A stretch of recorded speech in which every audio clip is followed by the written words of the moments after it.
Chapter 522. No matter how grief-stricken Yun Yang was, he still caught up to the retreating troops who were escorting Qiu Jianhan at dawn. Marquis Yun and Bai Yixue stood on the left and right, opening the way as they kept an eye on their surroundings with their powerful deific senses. The four noble young masters and the elites of the four families were in the middle, surrounding and protecting the old marshal. Therefore their journey was extremely slow. Although they were a good distance ahead, Yun Yang still managed to catch up to them easily. "How is old Marshal now?" Yun Yang asked in a gentle tone. Yun Yang was very confident in his precious blood. He believed that the old Marshal's condition could only be better than before, not worse. He was merely asking casually, "How's the war?" Shengguan Lingxiu asked back impatiently. The war. Hearing that Yun Yang had rushed over, everyone gathered around to ask what was going on. "The war is over, we've won." Yun Yang said, "Han Sanhe is dead and Dongxian has begun to retreat." It was such a short and straightforward statement, but it left everyone dumbstruck. No matter how straightforward Yun Yang had said it, the simple war was over, they had won, the enemy's marshal was dead, and the enemy had retreated. It was extremely plain and unpretentious. However, to the crowd, this was great news that they did not even dare to think about. They could not help but be dazed for a moment. Their minds were blank, so silent that even the drop of a needle could be heard. Then, after the extreme silence came an extreme hubbub. The deafening cheers were deafening. There were also endless questions mixed in. Yun Yang knew how the crowd was feeling, so he explained everything patiently. After all, this was an irreplaceable piece of good news to Yutong's people. All along, Yutong's biggest enemy and biggest threat was Dongxian.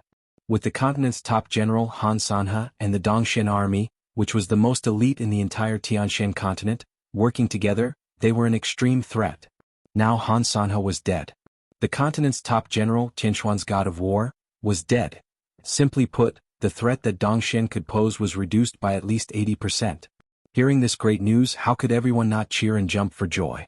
In spite of this, it was hard for them to imagine. They were clearly in a precarious situation in the war. Otherwise, why would Fu Baogua arrange for them to evacuate? Nominally, he had asked them to escort the old marshal back safely, but who did not know that the war was in a disadvantageous position and could no longer go on? How could they suddenly win and even kill the enemy's marshal? It sounded so unreal. If this had not come from Yun Yang's mouth, the crowd would have believed that Yun Yang would not joke about it. It was unbelievable and unimaginable. Actually, this is what happened. The 9 Supremes Lords suddenly showed up and the might of the 9 Supremes reappeared in the world. Dongxian was intimidated by the might of the 9 Supremes Lords, so how could they not be defeated? When Yun Yang uttered the words 9 Supremes, another round of loud cheers erupted from the crowd.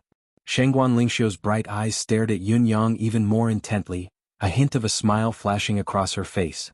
That was a top secret that only she knew. It was enough for her to be aware of it.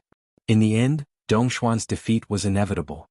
To preserve the spark of Dongxuan's military, Han Sanhe willingly committed suicide to end this war. Dongxian then retreated. "We've won this war, Yutong has won." When Yun Yang finished his narration, he saw that the crowd was filled with satisfaction and pride. Thank God. Yutong's crisis has finally been resolved. It was Marquis Yun who said this. Marquis Yun's face was filled with emotion and relief. Yun Yang realized that his cheapskate father's sideburns had already turned white without him noticing. No matter how outstanding his looks were, how heroic he looked, it could not hide the harsh pressure that he had been through. All these years, Yutong had been plagued by internal and external threats. His Majesty was not the only one in the royal family who was doing his best to deal with the situation. Marquis Yun, who was not in the imperial court, was also busy and exhausted.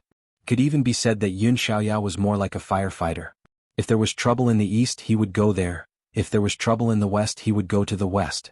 The so-called Marquis of Heavenly Clouds was not involved in the imperial court. It was a smokescreen that did not live up to its name. Even when the world was at peace, he could not stay at home leisurely. He had to pay attention to the movements at the border at all times. Who knew what would happen there? He had to work on improving his capability. Only with this as a prerequisite could he have the capital to make friends with the martial world sects, get to know many martial world experts, and even guard against ace cultivators from opposing countries. All in all, other than the political affairs of the imperial court, he had to worry about everything else. Whatever happened, he had to take care of it. Heaven realm cultivators were humans too, they would get tired as well. If Han Sanhe was burdened by the reputation of being the continent's top general, Tianshan's god of war, and did not have the chance to reach the pinnacle of his cultivation journey, Marquis of Heavenly Clouds Yun Xiaoyao, was similarly troubled by external affairs. If he had cultivated wholeheartedly and not interfered with external affairs, his capability would not be as it was now. Fortunately, he could finally breathe a sigh of relief now. Now that I've returned to the capital, I'll have to rest for a while. It doesn't matter if I don't go out for a few years. Marquis Yun smiled tiredly, but there was satisfaction and longing in his smile. I can roam the world, but it's not as comfortable as resting at home. That is true peace, true stability. All these years I'm really tired. Yun Yang thought of something and said, now that the war has collapsed, it's a good time for you to go back and have a good rest. I think there must be a lot of things in the capital that require you to manage the situation. Marquis Yun chuckled dryly. You still won't let me go. Are you going to arrange a new task for me? Yun Yang coughed and said, how would I dare? But think about it, His Majesty will be very upset if he sees you idling. Marquis Yun rolled his eyes and said, how would he dare? His words were spoken in a domineering manner. Throughout the entire empire of Yutong, only Marquis of Heavenly Clouds Yun Xiaoyao dared to speak in such a manner, in such a blatant manner. Whether it was Yun Yang, Old Marshal Qiu, Marshal Lung Daoyin, or Old Grand Commandant Fang, none of them would dare. Right, what have you done to Old Marshal Qiu? Why hasn't he woken up yet? Marquis Yun suddenly asked Yun Yang, indirectly answering Yun Yang's initial question. Old Marshal's breathing is steady and his vitality is abundant. His physical condition has improved greatly and his pulse is smooth as well. He's in a state of deep sleep all this while. 4 days there's no sign of him waking up. Marquis Yun did not wait for Yun Yang to reply and continued, I've observed and monitored him repeatedly. The reason why Old Marshal hasn't woken up is probably due to the loss of his vitality and the excessive depletion of his soul. Such a loss requires a long period of recuperation. However, this is only my personal opinion. As for the actual situation, you, as the one who directly treated him, will have to make the judgment. Regardless, Old Marshal's life is definitely preserved. Yun Yang nodded upon hearing his words. Previously, Yun Yang had used his precious blood to snatch away the life of the Old Marshal by force. It had been a close shave, a fight against fate. However, as Marquis Yun had predicted, the Old Marshal's vitality and soul had been severely damaged. Even though his current physical condition was as healthy as an ordinary person, he still needed a long period of recuperation. His current state of deep sleep was the best. It was only a matter of time before the Old Marshal would wake up again. Yun Yang was quite satisfied with his current state and had no further countermeasures. Without Emmy, his precious blood was already Yun Yang's biggest trump card. This was the most he could do. Your judgment is correct. Old Marshal only needs to recuperate now. The war is over, let us depart immediately and return to Tiantang. Not only the Old Marshal, everyone else needs to rest as well, said Yun Yang. Very well.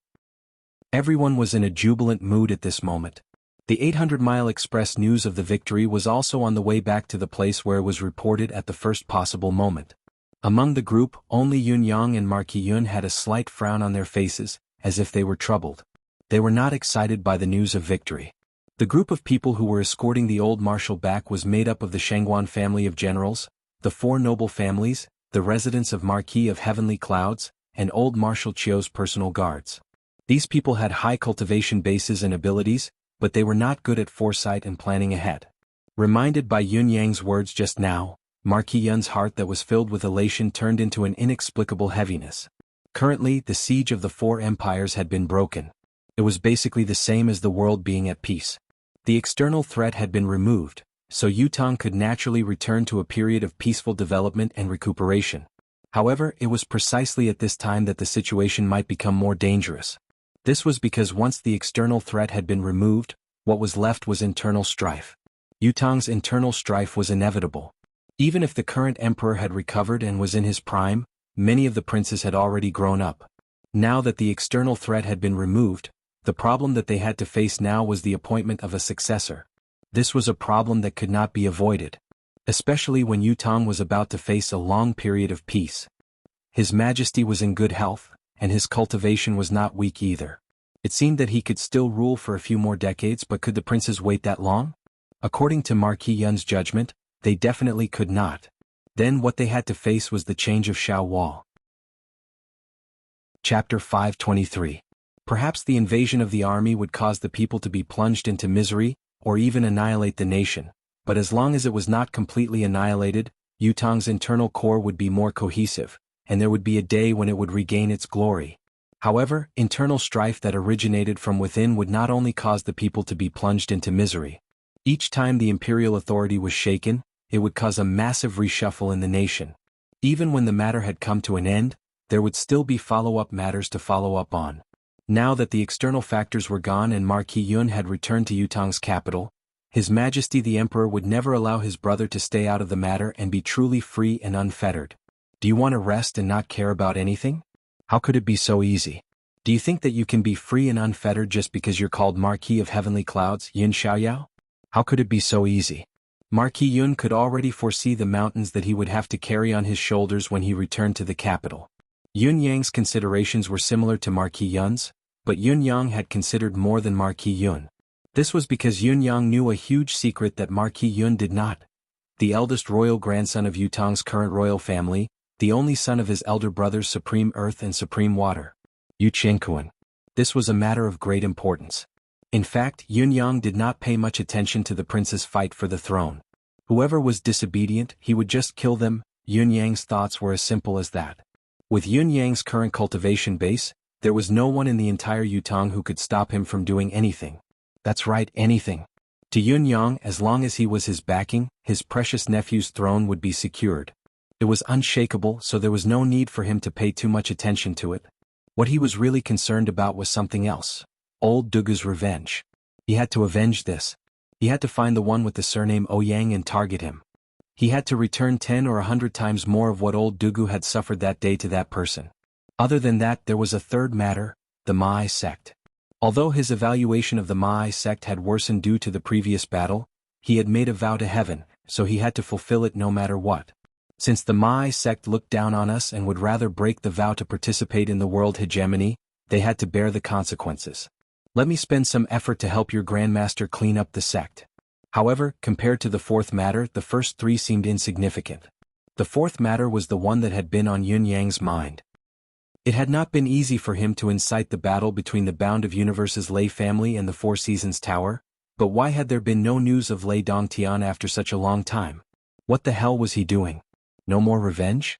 However, with Lei Dongtian's vengeful personality, how could he tolerate this? When he thought of Lei Dongtian, he could not help but think of another force, the Four Seasons Tower. The Four Seasons Tower had gone through so many upheavals and changes in personnel, as well as countless losses, but the Four Seasons Tower's foundation had not been damaged in the slightest. It had not even revealed much of its power. The mysterious person who had appeared after Mr. Nian was so powerful that Yun Yang still felt a lingering sense of fear when he thought about it. This was a testament to the mysterious person's ability. This was the thing that truly weighed on his mind, the thing that kept him awake at night. There were also other things such as the structure of the Nine Heavens dictum, the four noble young masters Ji Lingxi and Yu Rulan, the seven-star lake that the old lady had mentioned, and the treasure maps. There were so many things that Yun Yang could not help but feel a headache. Of course, Yun Yang would never forget something very important. He had to nurse old Grand Commandant Fang's health when he returned to the capital this time. The Empire's pillar must not crumble so easily. Especially now that the war was over, it was very likely that the old man would suddenly be unable to hold back his anger and pass away just like that. Since he had risked his life to save old Marshal Chiu, he might as well make old Grand Commandant Fang stay as well. It was better that the legend of the capital's three rogues continued. In short, time was of the essence. It did not truly relax even after the end of the Eastern Border War. Yun Yang frowned, his mind weighed heavily. Yun Yang's mind was heavy while Marquis Yun's was anxious. However, the ones who were filled with joy were the four noble young masters of spring, summer, autumn, and winter. The four fellows were in high spirits. Though they were all bruised and battered, they were all in the best spirits they had ever been. How many did you kill? 400 to 500 at least? What about you? I killed more than you, at least 1,000. I'm about the same, only more. I realize that continuous fighting is good for us. I've actually broken through again. I'm almost at the 8th peak now. I wouldn't even have dared to dream of such a cultivation base in the past. Me too, me too. The bottleneck is obviously loosening. If there's another war, I'll definitely break through. It's just that I don't know when there'll be another one like this. Motherf asterisk Kerr, can all of you stop discussing these questions? The one who said that was Chiu Yun-san, whose cultivation base had stagnated and showed no signs of breaking through. Why isn't IF asterisk king moving at all here? Is God blind? Ha! I'm even happier hearing that you haven't broken through. How can God be blind? It's God that has eyes. Why is it only God that has eyes? It's God that has eyes. Otherwise, why would God bless the kind and not the scoundrels? Who the F asterisk CK are you calling scoundrels? All of you are gloating over my misfortune. Do you have any shame? When Yun Yang came in, the four of them were laughing amongst themselves. No, to be precise, the three of them were laughing. Dong Qianling, Xia Bingchuan, and Chen Wanfeng were beaming with delight while Chiu Yun-san was sulking. Congratulations for brothers, Yun Yang said with a grin. Yun Yang said with a grin, the four of you have made a great contribution in this battle. At the very least, you have beheaded thousands of people. This is a real military achievement. If you report it, you will definitely be given the title of a general. As the eldest, I am honored as well. I shall congratulate the four generals first. Upon hearing Yun Yang's words, the four men's faces turned green, no longer showing the slightest hint of smugness. General? What general? Why are we going to be generals? What's this all about? Dong Qianling asked in horror. I want to leave immediately. Who wants to be a general? Chiu Yun-san cried out in grief. Me too. Me too. This isn't a place for humans to live. There's even a fixed time to pee here. I'd rather die than stay here. Chen Wanfeng was so agitated that he was tearing up.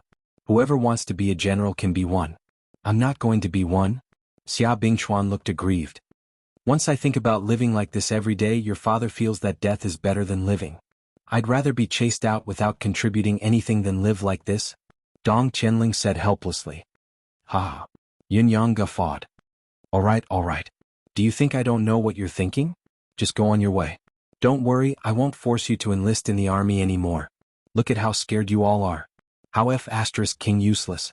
Yun Yang was genuinely happy. These four buffoons would always bring him joy that came from the bottom of their hearts.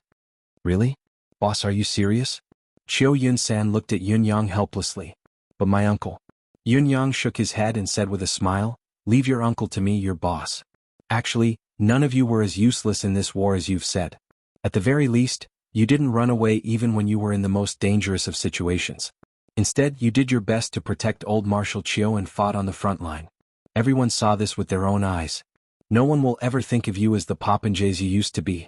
Yun Yang said seriously, we're all brothers, we're straightforward with our words. I really understand what you're thinking. Although you've always called yourselves popinjays, for brothers all of you are great. It's my honor to have brothers like you all. The four of them were stunned when they heard him, suddenly lowering their heads in silence.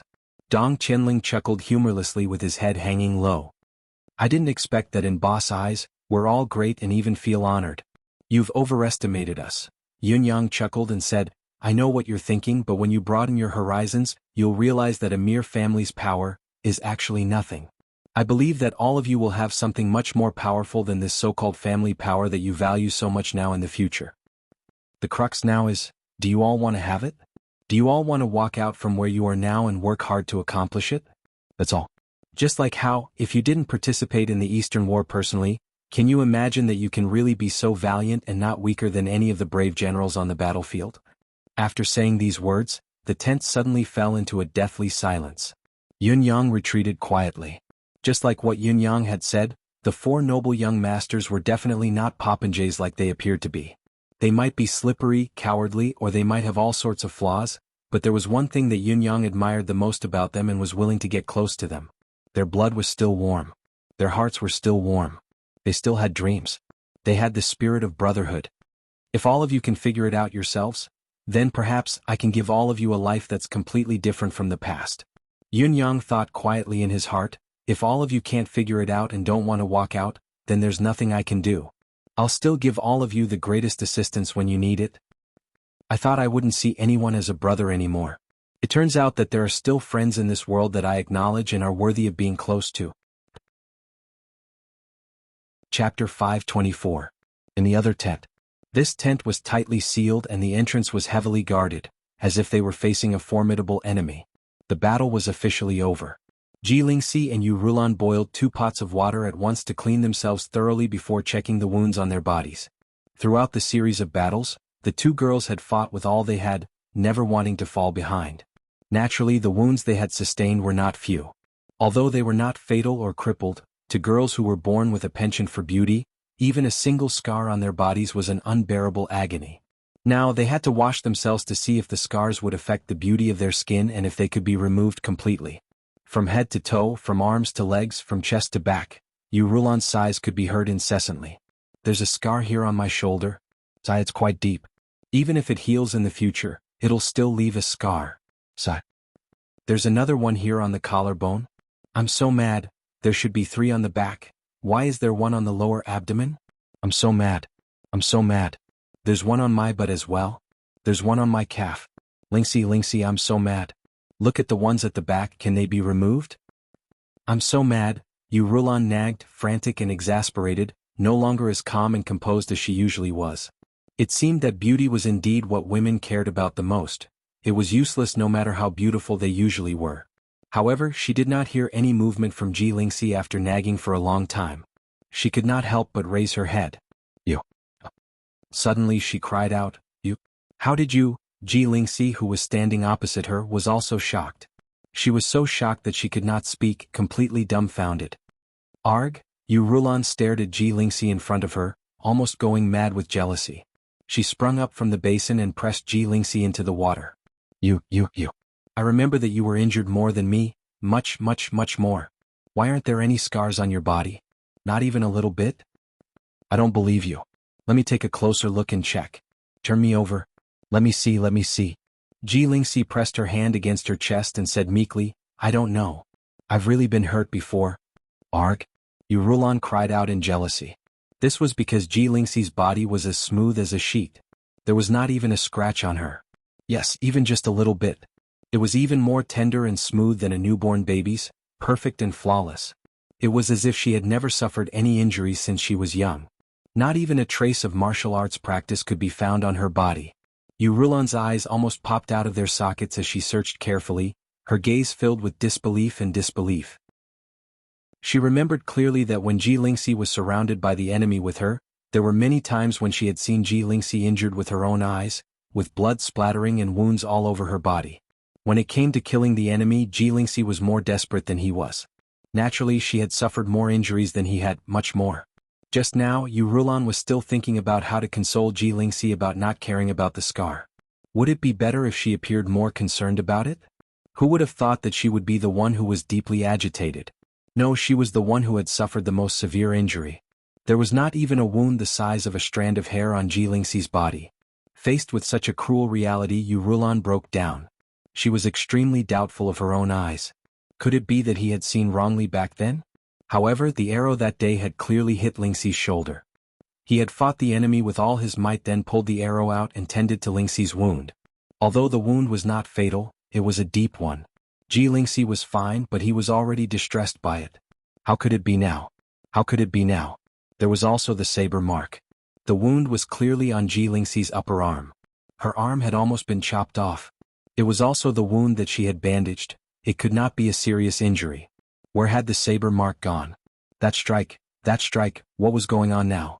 What was going on? Don't wear it. Yurulan yelled when she saw Ji Lingxi standing up to put on her clothes. I want to check more carefully. I don't believe it. She looked and looked again and again, touching Ji Lingxi until her entire body was burning up, but there was not a single scar to be found. What the hell is going on? It's too mysterious. Yurulan sat in the basin in a daze, unconsciously looking at the scars on her body. Looking at Ji Lingxi's skin that was like a freshly peeled egg, she fell into a deep perplexity. I suddenly feel that this world is filled with deep malice towards me, Yurulan said in a tone that was bordering on despair. Ji Lingxi chuckled as she put on her clothes, blushing. Sister Lan had touched her all over like a female gangster just now. Ji Lingxi felt like she was going to give in. She bit her lip and said, I don't know what's going on either. The scars are gone anyway. I was worried. Sister Yu, what do you think is going on? Yurulan said in grief and indignation, How would I know what's going on? This shouldn't be. I saw so many scars, why are they gone now? Sister Lan, you seem to mind that I don't have any scars on me? Ji Lingxi pouted. Yurulan said angrily, Of course I mind. We were hurt together. Look at how messy my body is while yours is smooth and smooth. How can I feel? Ji Lingxi rolled her eyes and said, Actually, it's nothing. What's the big deal? I'll let you touch me more in the future. Just treat it as your own. Yu Rulan was enraged. Jilingxi. Then Jilingxi's giggling and pleading voice could be heard. Outside the tent. Yun Yang rubbed his nose and turned to leave. He had wanted to come over to comfort the two ladies when he saw their condition, but he had come across such an erotic scene. Yun Yang had only listened to them and he almost felt his blood boil. If he had rashly asked to see them just now, he would most likely have been beaten up by the two women who flew into a rage out of humiliation, right? Yun Yang had wisely chosen to leave. However, Yun Yang had the same doubts as Jilingxi and Yu Rulan. He listened to Shangguan Lingxiu's words.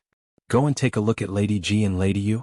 Both of them have suffered quite a lot of injuries. Some of them are rather serious. I'm afraid they'll leave scars. That's something a girl can't accept the most. Shangguan Lingxiu said. Then Sister Lingxiu, don't you have any scars on you? Yun Yang asked in concern, are they serious? Do you want me to take a look? Get out. Young Master Yun Yang, the little lover, left with his tail between his legs. Then he came here and coincidentally ran into the two ladies discussing scars.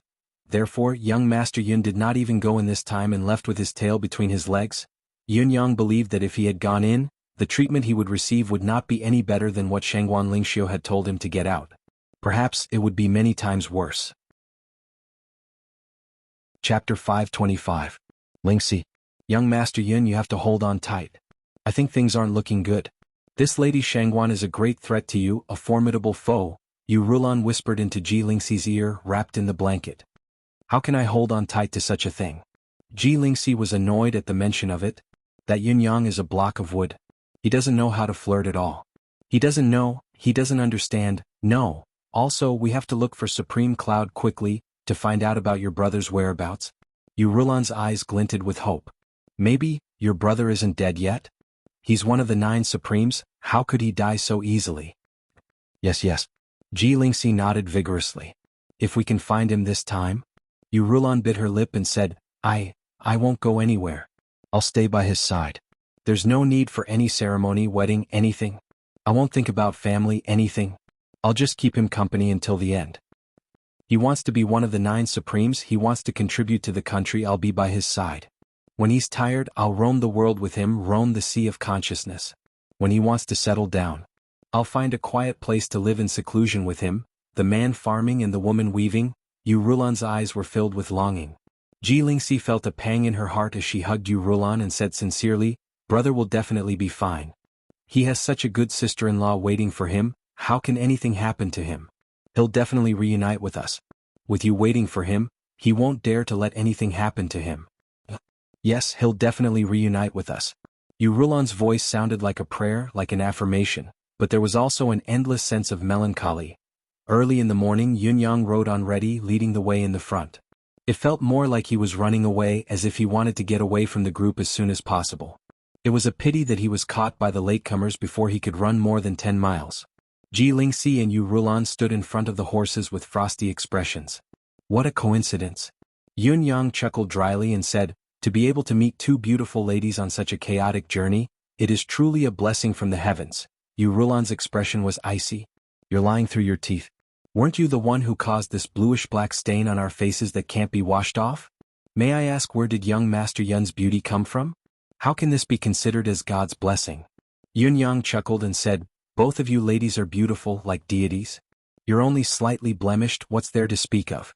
Besides, even if we don't look at their faces and only look at their silhouettes, their unparalleled elegance and beauty, how can a mere disguise hide them? What else do you have to say to flatter us? Go ahead and say it all at once. Don't stop. It's a long journey anyway. There's still tens of thousands of miles to go until we reach Tiantang City. We'll be in a good mood listening to your flattery along the way. We'll ask you again when we're tired of it. Work hard. Yun Yang shut his mouth resentfully. I'm flattering you all and I still have to be interrogated by you all. Work hard? What do I have to work hard for? Interrogate me directly. I don't know anything anyway. I don't know anything at all. First of all, the thing on your face, it doesn't really matter, we're too lazy to ask you. It'll fall off on its own after a while anyway. There's no need to waste our interrogation time. Yu Rulan's gaze was like a cold lake in autumn as she stared at Yun Yang's face, scrutinizing his features. Yun Yang coughed and turned away instinctively, not daring to meet a certain someone's aggressive gaze. Turn around and look into my eyes. Don't avoid me, said Yu Rulan. Yun Yang coughed and rubbed his nose, saying, Sister Lan, you, we're looking at each other. I'm embarrassed. Yu Rulan was amused and annoyed at the same time. She said loudly, even I'm embarrassed. What are you embarrassed about? Turn around quickly and look at me. Yun Yang spread his arms and said directly, what do you all want to know? Just ask directly. If there's anything I can say, I'll definitely say it. Yu Rulan said, all right, where is Ji Lingfeng now? Yun Yang was stunned. What? Yu Rulan said angrily, why are you pretending to be confused? Tell me where Ji Lingfeng is. Sister Yu, you're making things difficult for me. How would I know where Ji Lingfeng is? This is the first time I've heard of this name. If I were in Tiantang City now, I would at least have some influence and could look for help. I could spread out my men to search for him, but this journey back home is filled with strangers and strangers. What do you want me to say? How would I be able to find this person? How would I know where he is? As he said the last sentence, Yun Yang felt an inexplicable twinge in his heart. Yes, I really want to know where eighth brother is now. I really don't know where he is. I really want to know where my brothers are. Yu Rulan snorted angrily. You're playing a rogue with me? You won't give up until you see your coffin, will you? Yun Yang acted like a dead pig that was not afraid of boiling water, putting on a sincere expression as he said, as if he was bowing from the bottom of his heart, Sister Lan? I really don't know, Ji Lingxi said from the side. Why are your eyeballs rolling around when you don't know? Not only does Sister Yu not believe you now, even I don't believe you anymore. Yun Yang was taken aback. My eyeballs rolling around? They obviously did just now, answered Ji Lingxi. Yun Yang stared at Ji Lingxi with widened eyes. Are they still rolling now? Not now. Why are you staring so wide? Are you trying to show off your big eyes? Asked Ji Lingxi. Yun Yang asked, what about now? You saw my eyeballs rolling around just now. How did they roll? Ji Lingxi answered, something like this. As she spoke, she tried to demonstrate, but she suddenly realized something and flew into a rage. I'm trying to smooth things over for you, but you're using me as a distraction instead. Stop changing the topic. Hurry up and answer the question honestly. Yun Yang said confidently, but my eyeballs didn't roll. They definitely didn't. They did. Ji Lingxi said angrily. They didn't. They did. They just rolled around. If I say they didn't, then they didn't. If I say they did, then they did. Your eyeballs must have rolled at least 7 to 8 times just now. Words alone are no proof. Show me the evidence. Ji Lingxi was stunned. Yun Yang continued to argue, do you think I don't know what's going on with my eyeballs? On what basis do you say that my eyeballs rolled around? Show me the evidence. People who speak irresponsibly and scoundrelly also need evidence. Ji Lingxi almost fainted, her lips quivering as she said, your eyeballs, they were clearly moving, they were just like that. Yu Rulan rolled her eyes at the sky. Sister, we're forcing him to answer questions. All right. Why did your brain follow his train of thought with just one sentence from him? Why are you so calculative about whether your eyeballs rolled around or not? Is this the time to be calculative about that? Let's just say that you didn't, all right? Sister Ling saw wrongly just now, all right? Answer my question quickly. Yu Rulan tried to smooth things over quickly. However, a glance at Ji Lingxi's trembling body rendered her speechless. That won't do. What do you mean by let's just say it? What do you mean by all right? Yun Yang was relentless. You're accusing me so wrongly. You want to settle things with just one sentence? There's no such thing in this world. I didn't even roll my eyes just now. Yu Rulan was speechless. You were behaving like that just now. We're already like this and now you're behaving like this. What do you want? You're King relentless. Do you want to go to heaven? I'm being serious. I'm asking you, Ji Lingfeng. I'm being serious. My eyeballs didn't roll around. I'm not lying. I'm telling the truth. I'm asking you, I didn't roll around. I'm an honest man. You're all scoundrels, honest men. Beat him up. Ji Lingxi could not take it anymore. She pounced forward, punching and kicking as she threw everything she had at Yun Yang. Yu Rulan's pretty face was flushed with anger as she charged forward as well. She understood now that she would not be able to get anything out of Yun Yang if she continued to argue with him. It was better to just fight. However, with Yun Yang's current cultivation base, it was a piece of cake for him to deal with the two girls. He did not even need to fight. His protective mystical chi alone was enough to send the girls staggering. Clang. Yu Rulan held her sword in her hand, gleaming with a chilling light. Use weapons. Both of you can't beat me even with weapons. Yun Yang was smug, but his expression suddenly changed as he said in terror, You, what are you doing? Don't be rash. It was Yu Rulan who held her sword horizontally. She did not attack Yun Yang but placed it against her own neck. Her eyes were filled with determination as she looked at Yun Yang. I know we're not enough for you to fight, but if you try to dodge or retaliate, I'll cut my own throat on the spot. Do you think I wouldn't dare? Yun Yang was speechless. Chapter 526. What kind of explanation was this? Was this another variant of using death as a threat? What a terrifying attack, so sharp that I have nothing to say. Yes. Ji Lingxi was an intelligent person as well, coming to a realization at once. With a clang, she drew her sword and said, Well said, Sister Yu. If you dare dodge, I'll kill myself. I'll sever my meridians. I'll bang my head against the wall and die in front of you. The corners of Yun Yang's lips twitched. And now there was someone who could infer other things from one instance. If you're so capable, why don't you ascend to the heavens? In spite of this, Yun Yang dared not make a move. He dared not resist or even dodge. These two ladies before him were eighth brother's younger sister and eighth brother's fiancée. What if they really committed suicide in front of him? Yun Yang shuddered. All right. Ask whatever you want. I'll tell you what I know, but I can't do anything about what I don't know. It's useless even if I threaten you with my life. Yun Yang looked crestfallen. Yu Rulan's eyes glinted with amusement. You know my question. Perhaps only you know it in this world. Yun Yang thought about it and said, I do know a little about it, but I can't say it here. What? Yu Rulan asked. Yun Yang lowered his voice and said, Sister Yu, it's only the war that has stopped now, but we can still be monitored and controlled by people with ulterior motives at every moment, and those people with ulterior motives also want to know the answers to the questions you want to know. So it's best that we don't mention it. We'll talk about it when we reach the capital. Yun Yang's expression was unprecedentedly serious. Yu Rulan and Ji Lingxi believed him at once, instinctively believing him at the same time. Yes, the 9 Supremes had just appeared and defeated Dongshuan's army. The people who targeted them that day must have made a move. It was only natural that they, who were related to them, would be under surveillance. After all, the 9 Supremes' enemies were the pinnacle existences of Tianshan continent. They were even more dangerous than Lei Dongtian. Their actions today were really thoughtless, to actually interrogate him so forcefully at a time like this. Luckily Yun Yang did not give in. What if it was too close? The two ladies nodded repeatedly, regret and apologies written all over their faces. Yun Yang heaved a secret sigh of relief, knowing that he had passed another hurdle. It was obviously Yun Yang's excuse to say that he was being watched. There was no lack of such a possibility, but at least Yun Yang had not sensed anything unusual up until now.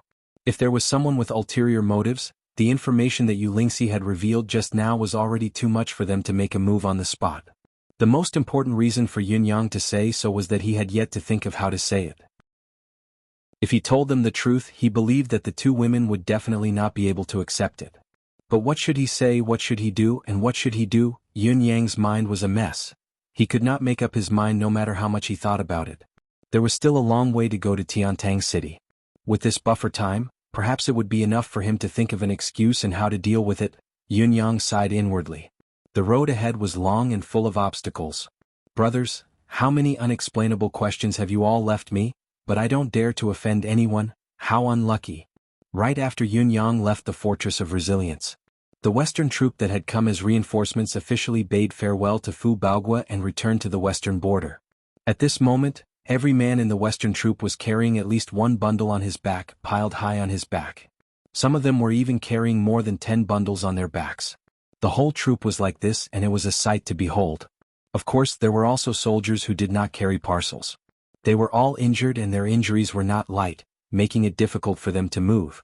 They were placed on the hundreds of carriages that had been temporarily conscripted. However, even the injured lying on the carriages still carried a few parcels in their arms. These parcels were filled with the remains of their comrades, their brothers and their comrades. They didn't want to put their brothers' corpses on the cold carriages. They would rather carry them on their backs all the way back to bring their comrades back. They were all living people just like him, alive and well. Sun Zihu looked at the troop behind him, his rugged face already wet with tears. The chilly wind continued to howl. Sun Zihu stood on his horse and turned his head to look back. The return journey had begun, but he was reluctant to leave for a long time. 150,000 Western elite troops had come as reinforcements. Now that the war had ended, they were finally going back. However, only 30,000 of the 150,000 brothers who had come as reinforcements could go back with him. No, to be more specific, it should be 29,653 people. It was not even 30,000. More than 120,000 Western warriors had been buried in front of the Fortress of Resilience. How do I explain this to the brothers who are waiting in the Western troop? Sun Zihu cried. How do I explain this to the marshal? 120,000 brothers? How do I explain this to their families? You have fought for the country and sacrificed your lives here. It is the blood of men, but those of us who have survived are infinitely more miserable. Brothers, our souls have returned, we have returned home. Brothers, it's time to go home. The 30,000 Western men screamed at the top of their lungs. Their cries were heart-wrenching, their sorrowful voices echoing above the battlefield. The clouds in the sky were low, the winds howling. It was as if the 120,000 heroic souls were gathering and lining up in a military formation, preparing to follow their brothers home. The bleak sound of the horn echoed on the snowfield for a long time. The 30,000 soldiers of the Western Army were all silent. Along the way, aside from the sound of footsteps, horses' hooves, the occasional neighing of healthy horses, and the fluttering of flags, no one else said a single word. Only the formation remained orderly. The footsteps were still majestic and high-spirited, as if the brothers who had gone to eternal rest were still in the formation, making the long journey home with him. They were still by his side, never abandoning him. He seemed to be able to hear their breathing and smell the strong stench of sweat on their bodies. It was a smell that he had been most reluctant to smell in the past. They were the same as him. All of them were silent, silently moving forward, using their own footsteps to create a heroic melody. Behind him, in front of the faraway Fortress of Resilience, Fu Baogua led the remnants of the Eastern troop and lined up neatly. Salute! Send the Western brothers off. Fu Baogua hollered as the entire Eastern troop raised their hands in unison. Every soldier at the Eastern Front stared at the silhouettes of the Western Front army as they walked away. Their hands that were raised to salute were never lowered. As the Western troop walked, they gradually moved further away. Suddenly, someone in the formation began to sob softly. This sorrowful atmosphere quickly spread throughout the entire army. In less than 100 breaths of time, the Western army was filled with sobbing and choking sounds. Sun Zihu continued to advance in silence as if he didn't ask anything, but in reality, his chest simply felt as if it would explode at any moment. He panted heavily, and after forcefully suppressing it for a moment, he couldn't hold it in any longer. He suddenly roared, "What are you crying for? Are you all King women? Our brothers died fighting for our country, they died a worthy death. They are all heroes. All heroes. Do you know what heroes are? Why are you all crying? We should be proud. We have such good brothers, we—" Towards the end, Sun Zihu's roaring voice suddenly stopped, as if he had been forcefully torn apart. He abruptly rolled off his horse, sprawled on the ground, and wailed bitterly. He no longer had any image to speak of. He clutched at his chest and felt his heart shatter into pieces. The pain pierced his heart and lungs. It's fine if we die together, but there are so many casualties. How are we going to explain this to the marshal when we return? Explaining to the marshal is secondary, how are we going to face our own hearts? Sun Zihu's tears streamed down his face. No matter what. They still had to walk on this path. They had to go back eventually. When the commander-in-chief heard that the situation on his side was not going well, he sent a messenger eagle to inform them that he had sold all his assets and gathered all the money of the entire army. Together with the silver he had earned from his assets, the money would be distributed equally to the families of the deceased brothers in the name of all the officers and soldiers of the Western Army after the country compensated them. This was in line with Sun Zihu's understanding of his marshal, but at the same time, he also knew that the marshal's estimation of the war was not going well and the loss of manpower was greatly off. He had asked in a serious tone in his letter, "Are there still 110 to 30,000 brothers who can fight now? What are the casualties? Why was there no report?" Sun Zihu did not reply to the inquiry in the letter because he really did not know how to reply. If the marshal knew that less than 30,000 of the elites of the Western troop he had brought with him could follow him back in the end. Such a tragic war, such a cruel reality. How would the marshal feel at that moment? If he vented his anger on Sun Zihu, that would be fine. Whether he reprimanded him or beat him up, Sun Zihu would have no complaints even if he killed him.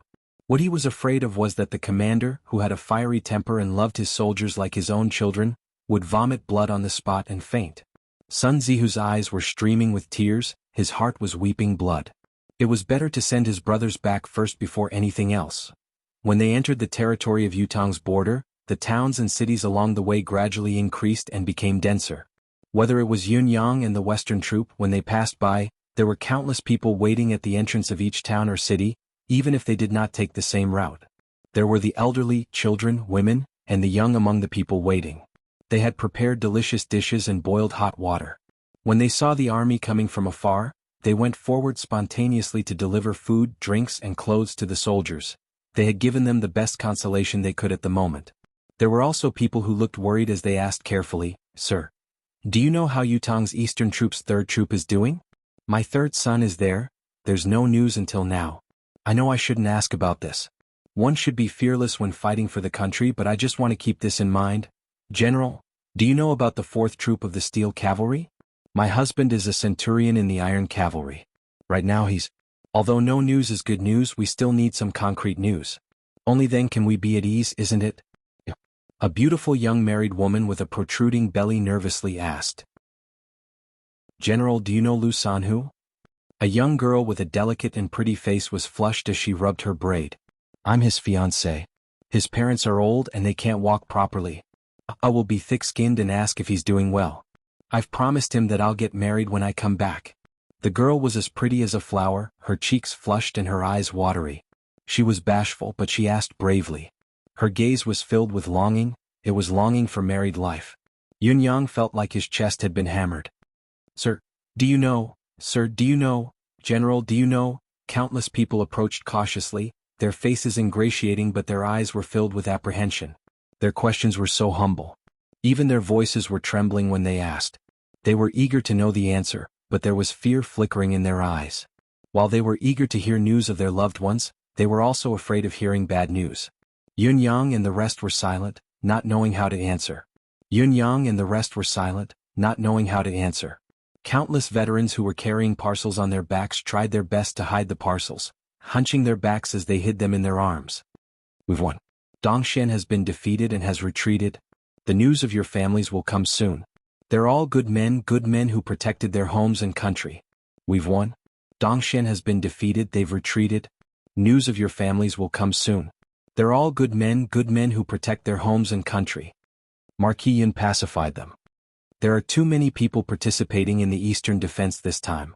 We are truly sorry that we can't recognize all of them. My fellow countrymen, please don't be impatient. Heaven helps the worthy. I believe that your loved ones will return safely." When Marquis Yun said these words, he wished he could slap himself hard on his own face. How hypocritical he was to say such words that went against his own conscience. Being an emperor, being approachable and winning over people's hearts was a compulsory course for the royal children. Marquis Yun was no exception. However, now that he had uttered these words that were originally at his fingertips, it was so King heart-wrenching. It turned out that being approachable was actually not a compliment. It was clearly the biggest fake head. Dongshan had participated in this battle with almost 3 million men while Yutong had deployed more than 1 million men. When the battle ended, Dongshan was left with less than 400,000 men. It was almost a tenth of their number. On Yutong's side, there were less than 200,000 survivors, including the eastern and western troops and the martial world's reinforcements. In other words, after this series of battles, there were 4 million men from both sides, and only 600,000 were left alive. The remaining 3,400,000 were all gone. Who could guarantee that someone was still alive with such a horrifying ratio of casualties? At this moment, the so-called comfort was perhaps the greater devastation before they received the bad news. What could be more unbearable than the despair after receiving hope? Out of 10 households, at least 7 or 8 of these villagers who had participated in the war, what awaited them in the end would only be sorrow and despair. Thinking of this, the villagers could not swallow the fragrant dishes that the villagers had sent to them. They felt like something was stuck in their throats. Despite the strong sincerity before them, they could not swallow it. Even their own hearts were torn apart by the pain. Facing those expectant gazes and listening to those careful and perturbed questions, everyone felt that they were already hard-hearted enough to not burst into tears on the spot, all the way back. What they faced along the way was the same scene. Their hearts were torn apart again and again, over and over again. The army was already far away. However, the people who were waiting at the entrance of the village were still waiting there.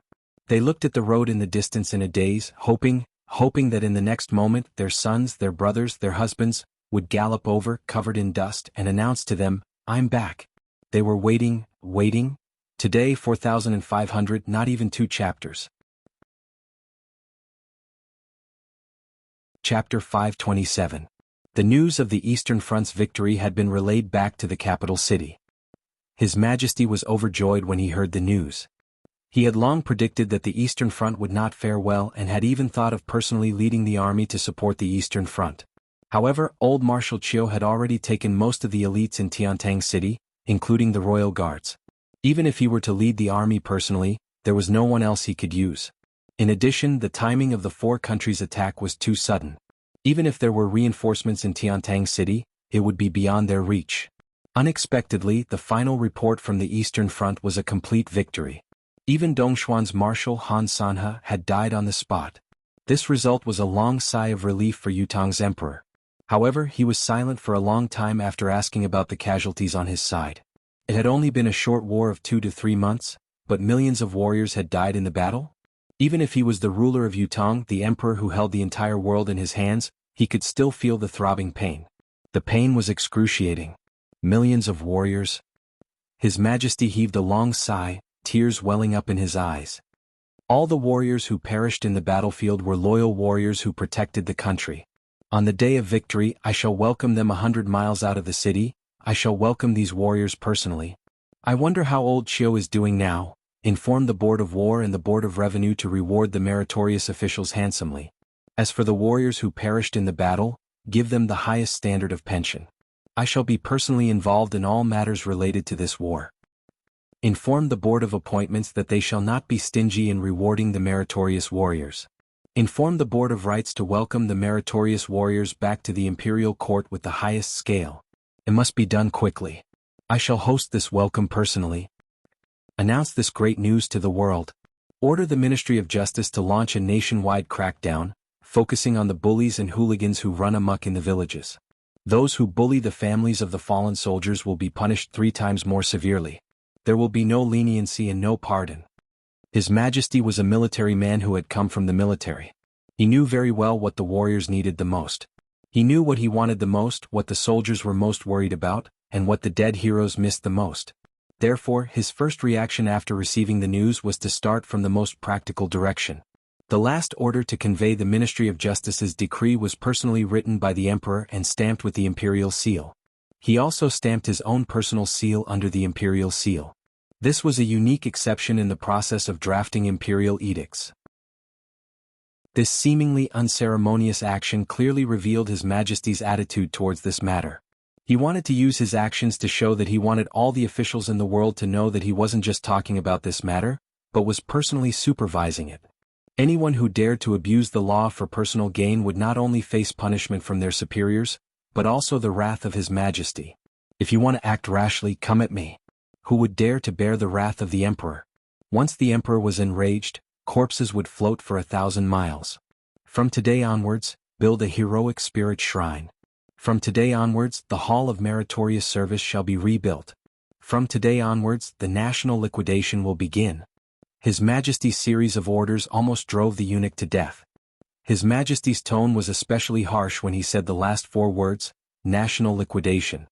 No one in the world was optimistic about Yutong's chances in this 4-nation siege, be it in the imperial court or the commoners. Compared to the commoners and martial artists who were eager to join the war and face the national crisis together, many tycoons, businessmen, and wealthy families were making their own calculations. There were even many who were waiting for the opportunity to use their connections to contact the dignitaries of other countries. If the Dongxian army were to invade Yutong, the consequences would be unimaginable. It was also because of this that these people and forces turned a blind eye and a deaf ear to Yutong's official donations and the military's predicament. There were also many officials who began to plan for their own escape route when they saw the dire situation. If Yutong were to be destroyed, where would they go? There were questions like these. Before the war, when Yutong's forces looked like they were in a precarious situation, His Majesty had not been too forceful towards the fence-sitters.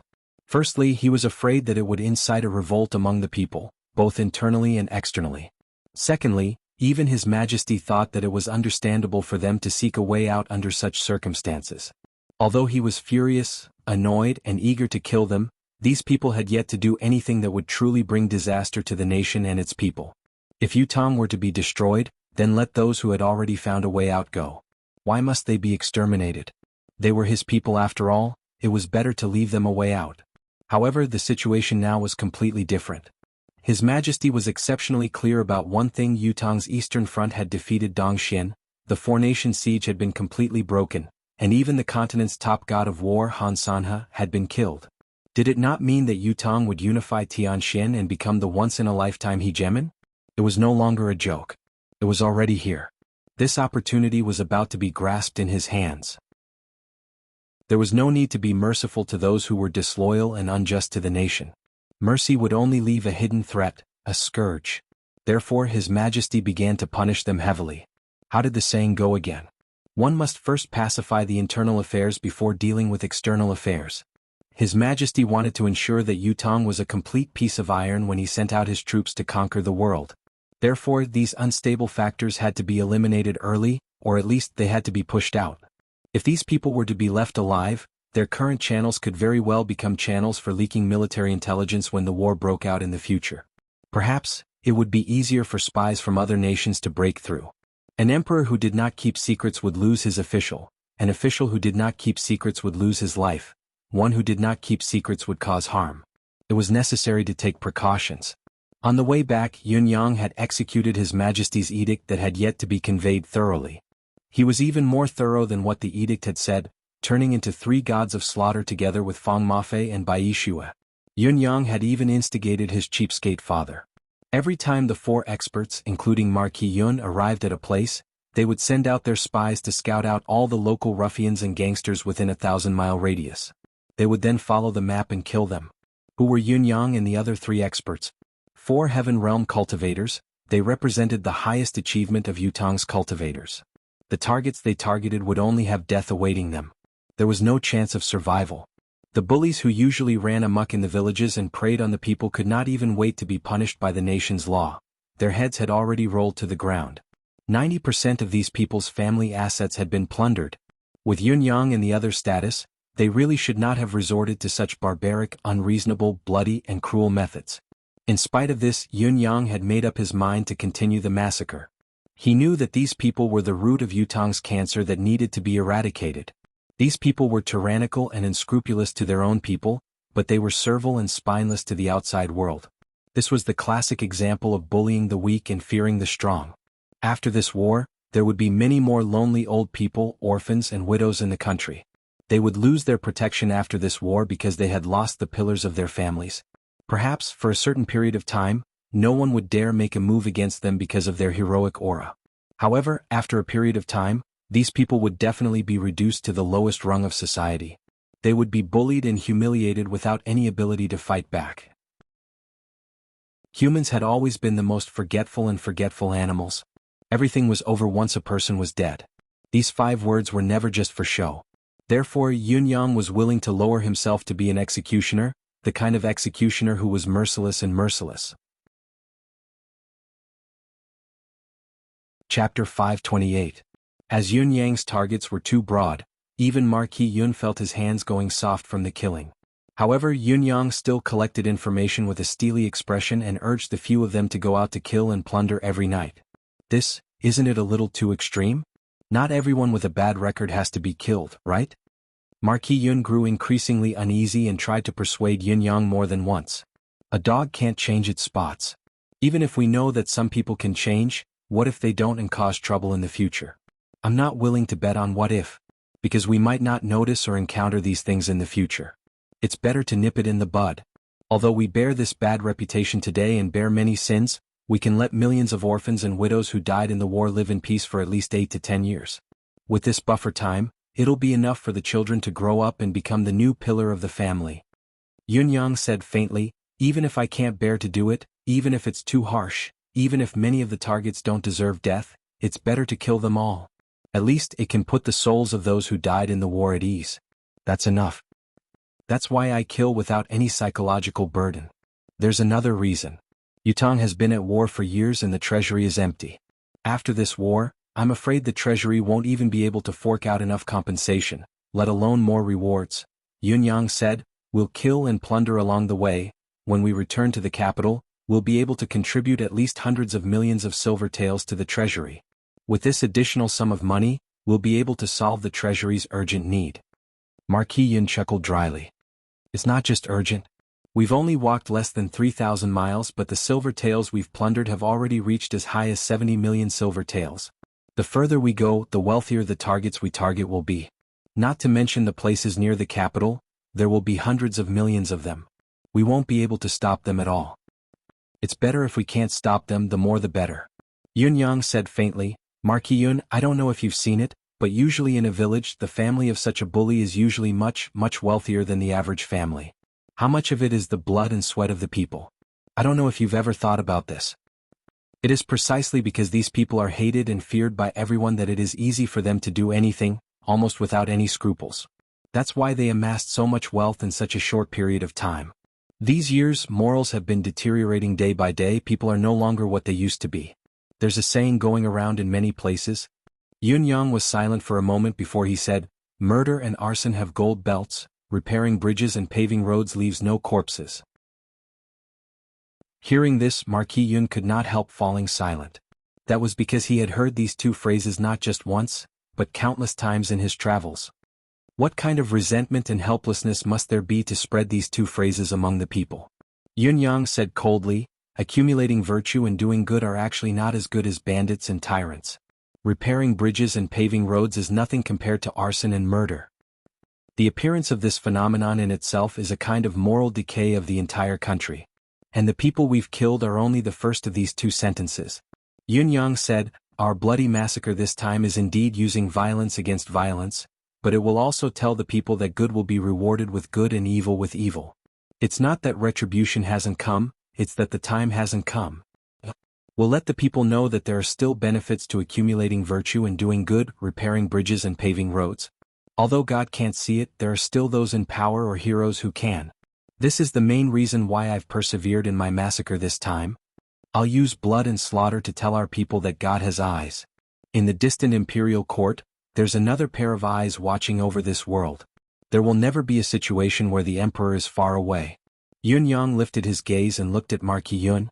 So, not only do we have to shoulder this sin, we have to shoulder it more and continue to shoulder it.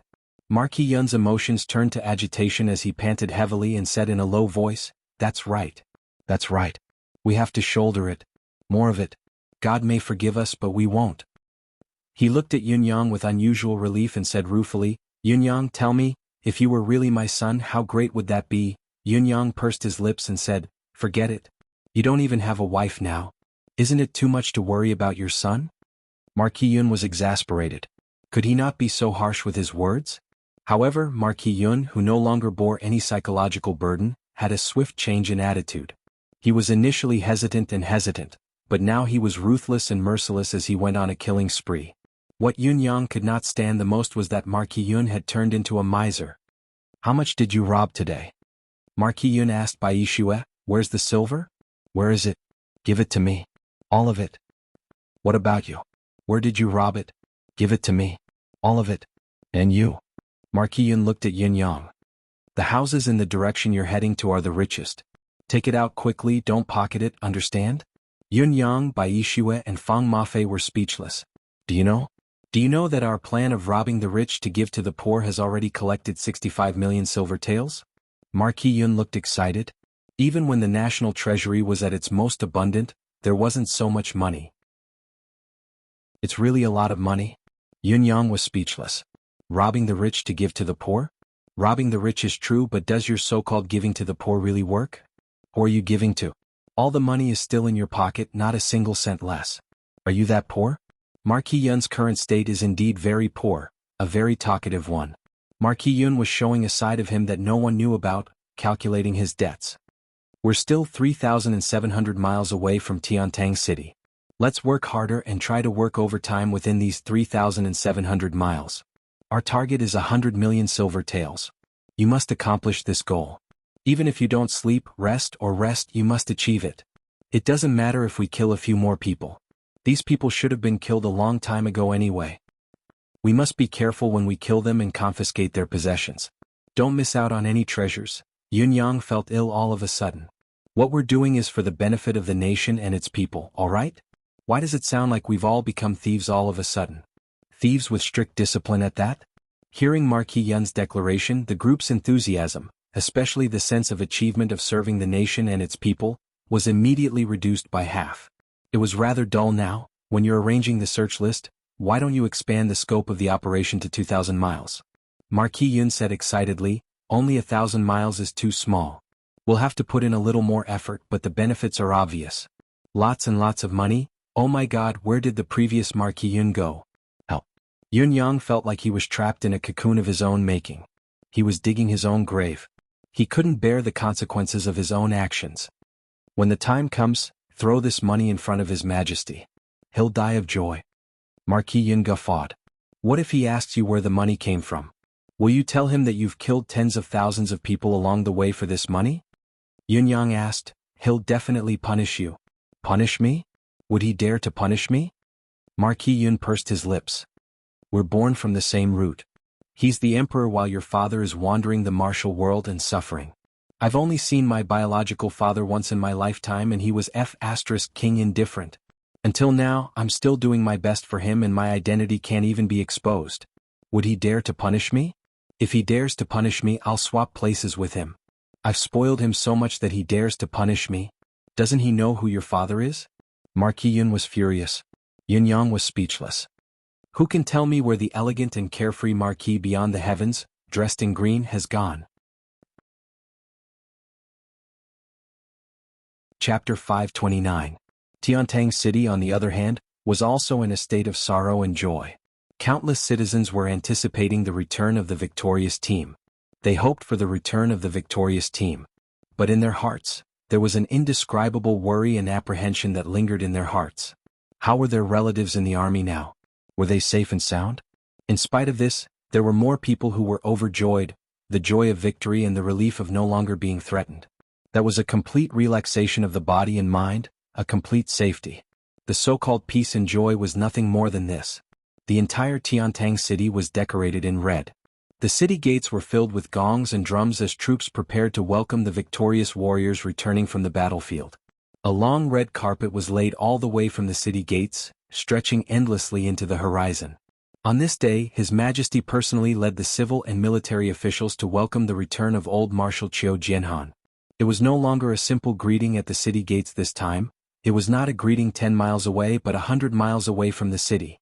It was already an honor to be welcomed by the emperor himself. Usually it was already a great honor to welcome the emperor at the palace gates. To welcome the emperor at the city gates, one could only do so if one had meritorious service. As for welcoming the emperor 10 miles away from the city gates, it could only be done by those who had meritorious service to protect the nation and its people. A ruler of a nation might not even have such a dynasty even if he had experienced one. As for His Majesty, the Emperor of Yutong, who had traveled 100 miles to welcome him, it had never happened since the beginning of time. It was hard to say if there would be a successor, but it was definitely unprecedented. Originally, when the emperor proposed to welcome the returning soldiers from 100 miles away, many people in the court objected, especially the people from the Board of Rights. They said that this method was too excessive. However, the emperor acted arbitrarily and made the final decision. He suppressed all the voices of opposition and forcefully suppressed them. An exception? How could it be an exception? Yutong's borders have been warring all over. More than 1 million warriors have died in this war and millions of loyal souls have returned. It is only right for me to welcome them from 1,000 miles away. As the ruler of Yutong, how can I only care about enjoying peace? I should covet the lives of the people and fear the death of a son. However, what's the point of moving out to welcome you? I feel that the courtesy isn't enough and that it will chill the hearts of the loyal souls. Who else in this 10,000 miles of territory will be willing to risk their lives? The cold wind was howling and the first snow was falling. The emperor, dressed in a bright yellow robe, stood with his hands behind his back in the wind and snow. Looking at the road ahead, he did not move at all. He quietly waited for the warriors who protected the country to return. Yun Yang, Marquis Yun, Fang Mafei, and Bai Yishua plundered, enforced justice on behalf of heaven, robbing the rich to help the poor. Finally, they were about to reach Tiantang City. Tiantang City's territory will be about 500 miles ahead. This road is finally coming to an end. Marquis Yun smiled in satisfaction. Along the way we've really managed to gather 100 million silver taels. That's enough. He rested for a moment and packed his luggage. Everyone tried to make themselves look more spirited. When they were close enough they would rest and reorganize themselves. After that, you must enter Tiantang City with your best spirits. You must not lose your edge. Alright. Yun Yang believed that after these 2 rounds of rest and reorganization, the returning army would be refreshed and return to its peak state. Right, don't just pick up your belongings. Remember to wash the flags that accompanied the army. It's best if they're clean. Marquis Yun said, since we've returned victorious, we can't allow any stains. There's no need to leave any traces of war on them. We're the victors, we're the winners. We have to do everything right. Yun Yang wanted to clap and applaud Marquis Yun's way of doing things. Silence spoke louder than words. It was extremely brilliant. Historically, when an army returned victorious, the main general would usually do one thing. They would not tidy up the army and return with a battered army. The flags, armaments, weapons, and even the horses were filled with blood stains and broken pieces. It was to let everyone see how cruel the war this army had been through. This was to show off their contributions. From a certain perspective, it was also to ask for rewards. When the emperor saw it, he would definitely reward them handsomely. Those who were originally only promoted by 1 level would usually be promoted by 2 levels. Those who were only given 1,000 silver taels would usually be given 5,000 silver taels. While the army cheered and cheered, the emperor might not be willing to do it. At least, there was the faint discomfort of being forced to do it. Often, the so-called crime of overshadowing the emperor was also the root of the problem. Marquis Yun's way of doing things seemed to be the opposite, but it was not foolish. It would only produce an even more shocking effect. In addition, when the emperor saw this, other than being pleasing to the eye, he would not have the thought of asking for rewards for his contributions. It was killing many birds with 1 stone. Perhaps there was another layer of effect. Marquis Yun and Yun Yang, father and son who were not related by blood but only in name, were both outstanding characters. As long as the conditions allowed for it, they would habitually display their best form. This was also part of the reason that had led to the current consensus between the 2 of them. It was not only women who loved to be beautiful, men loved to be handsome and beautiful too. Not long after the army had set up camp, Marquis Yun urged Yun Yang impatiently, there's still a bit of buffer time now. Let's do it one last time. You've said it yourself, the closer the territory to the capital, the richer it is. I believe there must be a lot of loot nearby. They're all fat sheep, isn't it a waste to let them go? For a moment, Yun Yang was dumbfounded, speechless for a long time. You actually stopped at this time because you still have such thoughts? Besides oil and water, fat sheep, how could such a phrase be used here? I really thought that you had some lofty political consciousness. Lu Zhou thought. In the next moment, all 4 of them frowned at the same time. The 4 of them simultaneously sensed an enormous aura that had arrived without any warning, as if it had descended from the heavens and appeared out of nowhere. Marquis Yun took a step forward and shielded Yun Yang behind him. The sword at his waist was unsheathed with a clang as he hollered, which expert is it that has come to Yutang's military camp? A chant echoed in the air, who can decide the rise and fall of the ages, who can gather the clouds into a brush, who can pluck the stars and swallow the mist. The incomer's voice was indifferent, filled with an otherworldly aura. The corners of Yun Yang's lips twitched at once. He did not know why this person who had suddenly arrived had come, but the thick stench of arrogance had already hit him in the face. Will you die if you don't act pretentious? Dong Qianling, who was standing on the side, curled his lips and rolled his eyes, voicing Yun Yang's thoughts. Almost at the same time, a cold gaze seemed to pierce through the boundless snow and land on Dong Qianling's face from above the clouds. However, it moved away immediately without a pause, ignoring the fact that it was beneath him to tangle with an ant. The next moment, the wind and snow in the sky surged, and a black curtain that looked like a black cloud suddenly fell from the sky. Upon closer inspection, the black curtain was actually a person wearing a black cloak. The black cloak behind him was like an endless black cloud rolling, giving off a subtle feeling as if it was going to cover the entire sky. The person descended slowly from the sky, the air of immortality seemed to be thicker. He was like a snowflake, falling lightly from the sky at an extremely slow speed. His black hair was crowned high, his black clothes, black robe and black cloak fluttered in the wind. There was a sword at his waist and a hand that was as fair as jade pressed on the sword's hilt. The incomer was lean and tall, with 3 strands of black beard that fluttered lightly under his chin. With just a glance, one would feel that this person did not belong to the mortal world. He was an immortal of the land, untainted by the mundane world.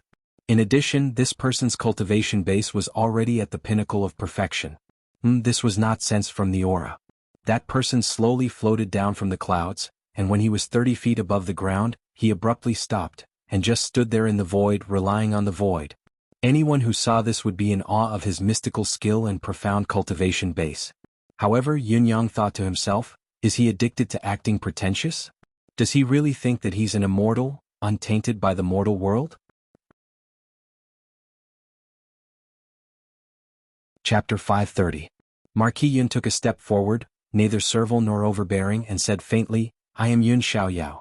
Although I do not bear the royal surname, I am of royal blood. I wonder if you— The person waved his hand faintly and said, I have been away from the secular world for too long. I have long forgotten my name. You can call me Immortal Da Huang for now. Dong Qianling, who was behind Marquis Yun, rolled his eyes and could not help saying, You don't remember your own name? Do you still remember the person who raised you? Although this fellow's personality had changed a lot, he would still occasionally lose his mind. Given the current situation, any ordinary person would definitely not be able to utter such words, but this fellow had just blurted them out without any hesitation. Immortal Da Huang turned his head slowly, his gaze trained on Yun-Yang's face as he said faintly, You are so young and yet you are already so unforgiving. You have no upbringing at all. If you were to give it a few more years, you will inevitably become a scourge in this world. The crowd was dumbfounded. What was going on? It was Dong Qianling who had said this, but why had Immortal Da Huang focused his attention on Yun-Yang? Yun-Yang could not help feeling a little dumbfounded by the newcomer's sudden action. Could this guy be an idiot? Could he not even tell who was speaking? Although Dong Qianling had voiced out this young master's thoughts time and time again, the words had never come out from this young master's mouth. Could it be that this fellow was so pretentious that he had turned into an idiot? Could it be that he could not even recognize the person? Yun-Yang guffawed and said, I will become a scourge in this world after offending you? I say, Immortal Da Huang, your ability to convict people is really impressive. I'm in awe of you and I can't catch up. He pursed his lips and said, Since your eyes are looking at me, then consider it as me saying it. I say, Immortal Da Huang, why are you staring at me like that? Are you going to kill me to rid the world of a scourge? It was true that the incomer's ability was unfathomable, especially the way he stood in the air. It was a high-end technique that ordinary cultivators could never hope to achieve, but Yun-Yang was not fearful at all, especially when the other party's provocative intention was clear. Both parties were likely to be on opposing sides, so Yun-Yang would not choose to compromise. The four of them, including himself, were already at the pinnacle of this world. Unless the other party was at Mr. Nian's level, it was not as if they could not fight. Therefore Yun-Yang's words were harsh and full of sarcasm. Unexpectedly, Immortal Da Huang's face suddenly flushed red under everyone's gazes. He said, You little brat, you really don't know what's good for you. You want to stick your neck out for something that has nothing to do with you, and now you even dare to spout nonsense. What kind of logic is this? Forget Yun-Yang, even Marquis Yun, Dong Qianling and the others were dumbfounded. What did he mean by that? It was Dong Qianling's words.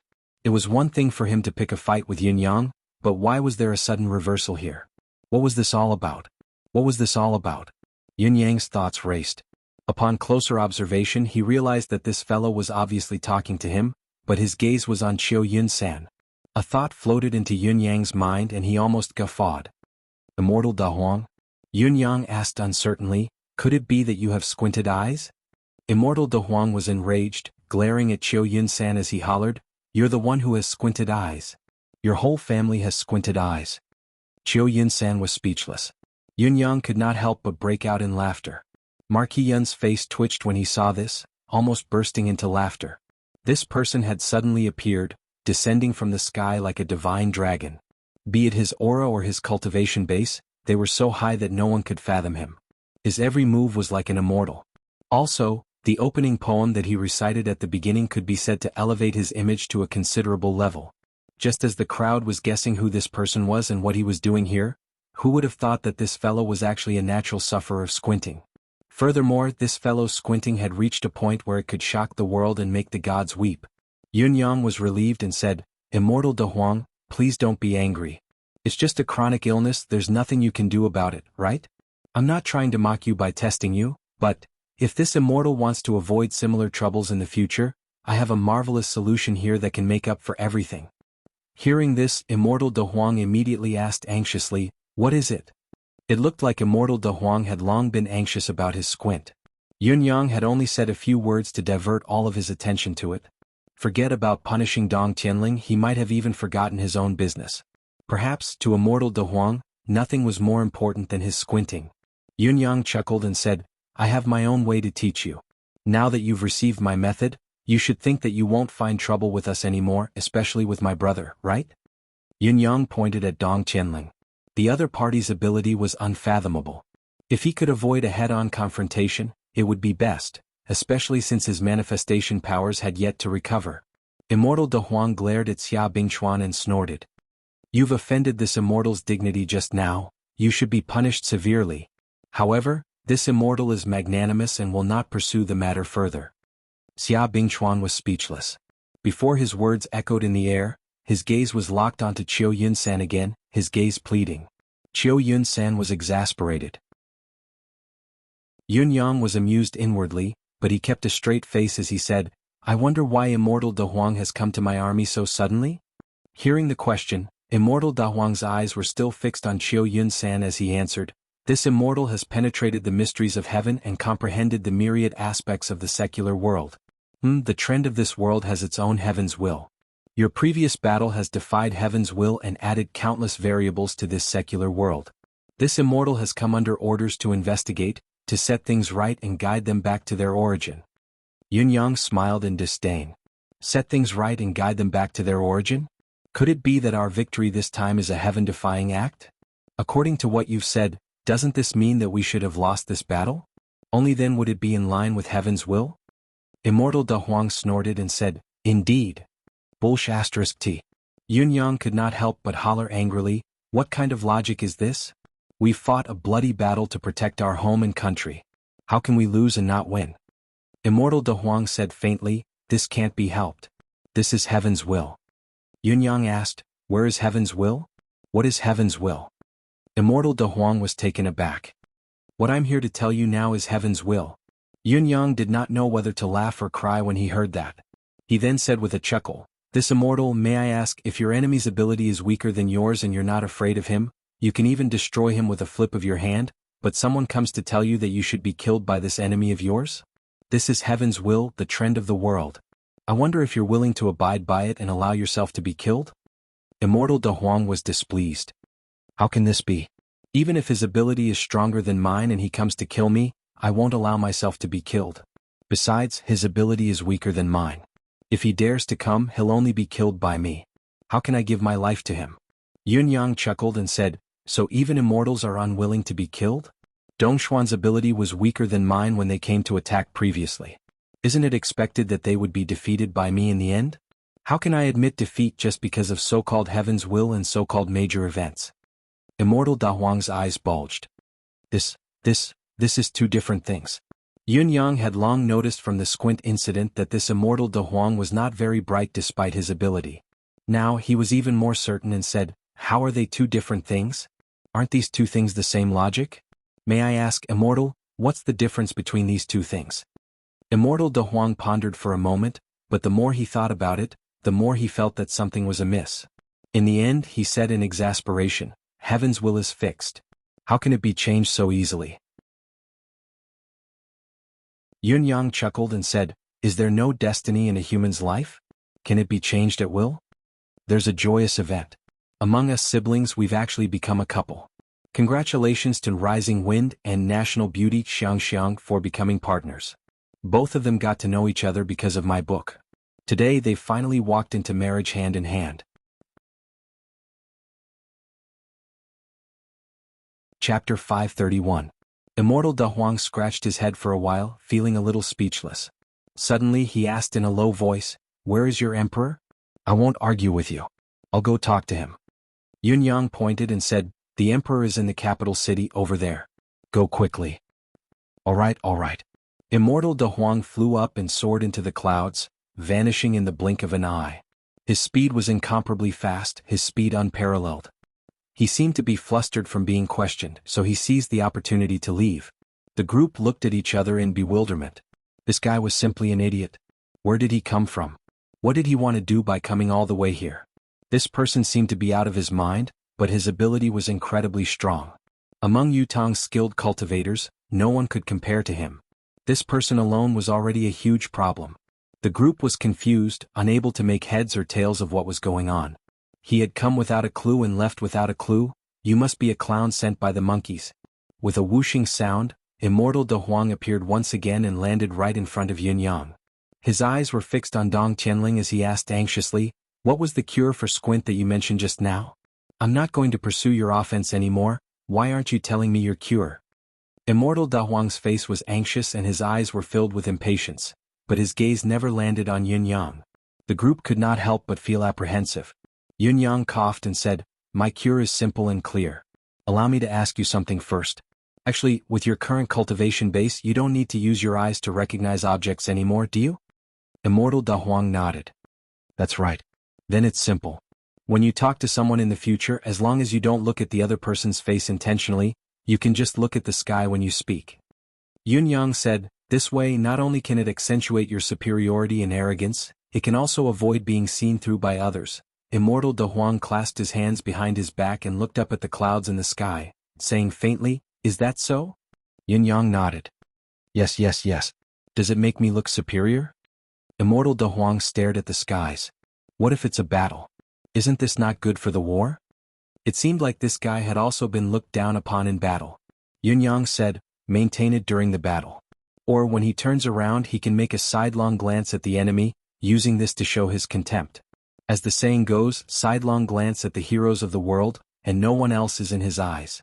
It was absolutely domineering, and with a single look, it would make anyone feel convinced and impressed. "And you're scared?" Immortal De Huang turned half of his head and glared at Yun Yang from the corner of his eye. His tone was filled with disdain as he said, "Is that so?" Yun Yang was speechless. "You're really applying what you've learned. But why the F*CK are you looking at me? Do you really think you're cool like this?" Who would have thought that Immortal De Huang would fall in love with this method after just one experiment? He stared at the clouds in the distance for a while, then said in an extremely calm voice, "This method is really not bad. Little friend, I owe you one." Then he cast a sideways glance at Yun Yang in disdain and rose from the ground with a swoosh, disappearing without a trace. Yun Yang was speechless. Who is this person? What's his background? What's his identity? Does anyone know? Marquis Yun's expression was solemn as he asked a series of questions, leaving everyone perplexed. How would we know who this lunatic who popped out of nowhere was?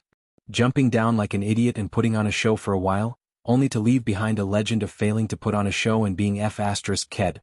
Then he left with his tail between his legs. This was definitely a classic example of putting on a show and turning into an idiot. Or perhaps this person was an idiot deep down in his bones? Throughout the entire process, he had only spoken a few rambling sentences that no one else could understand. It was just a mystery, not even the most profound of mysteries. Putting aside this person's intelligence, his cultivation base is extremely high. Marquis Yun's expression was grim. So high that I can't even fathom it. Bai, what do you think? Bai Shua thought about it and said, "This person's cultivation base is extremely high indeed. The feeling he gives me might not be as good as the Ling Xiaozue I met a few days ago. Compared to Jun Moyan back then, he's probably still slightly weaker.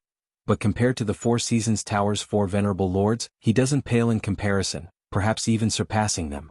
He should be at the pinnacle of this world." Yun Yang smiled and said, "I think that the person we should be concerned about is definitely not this person." Marquis Yun and Bai Shua turned to ask at the same time, "What?"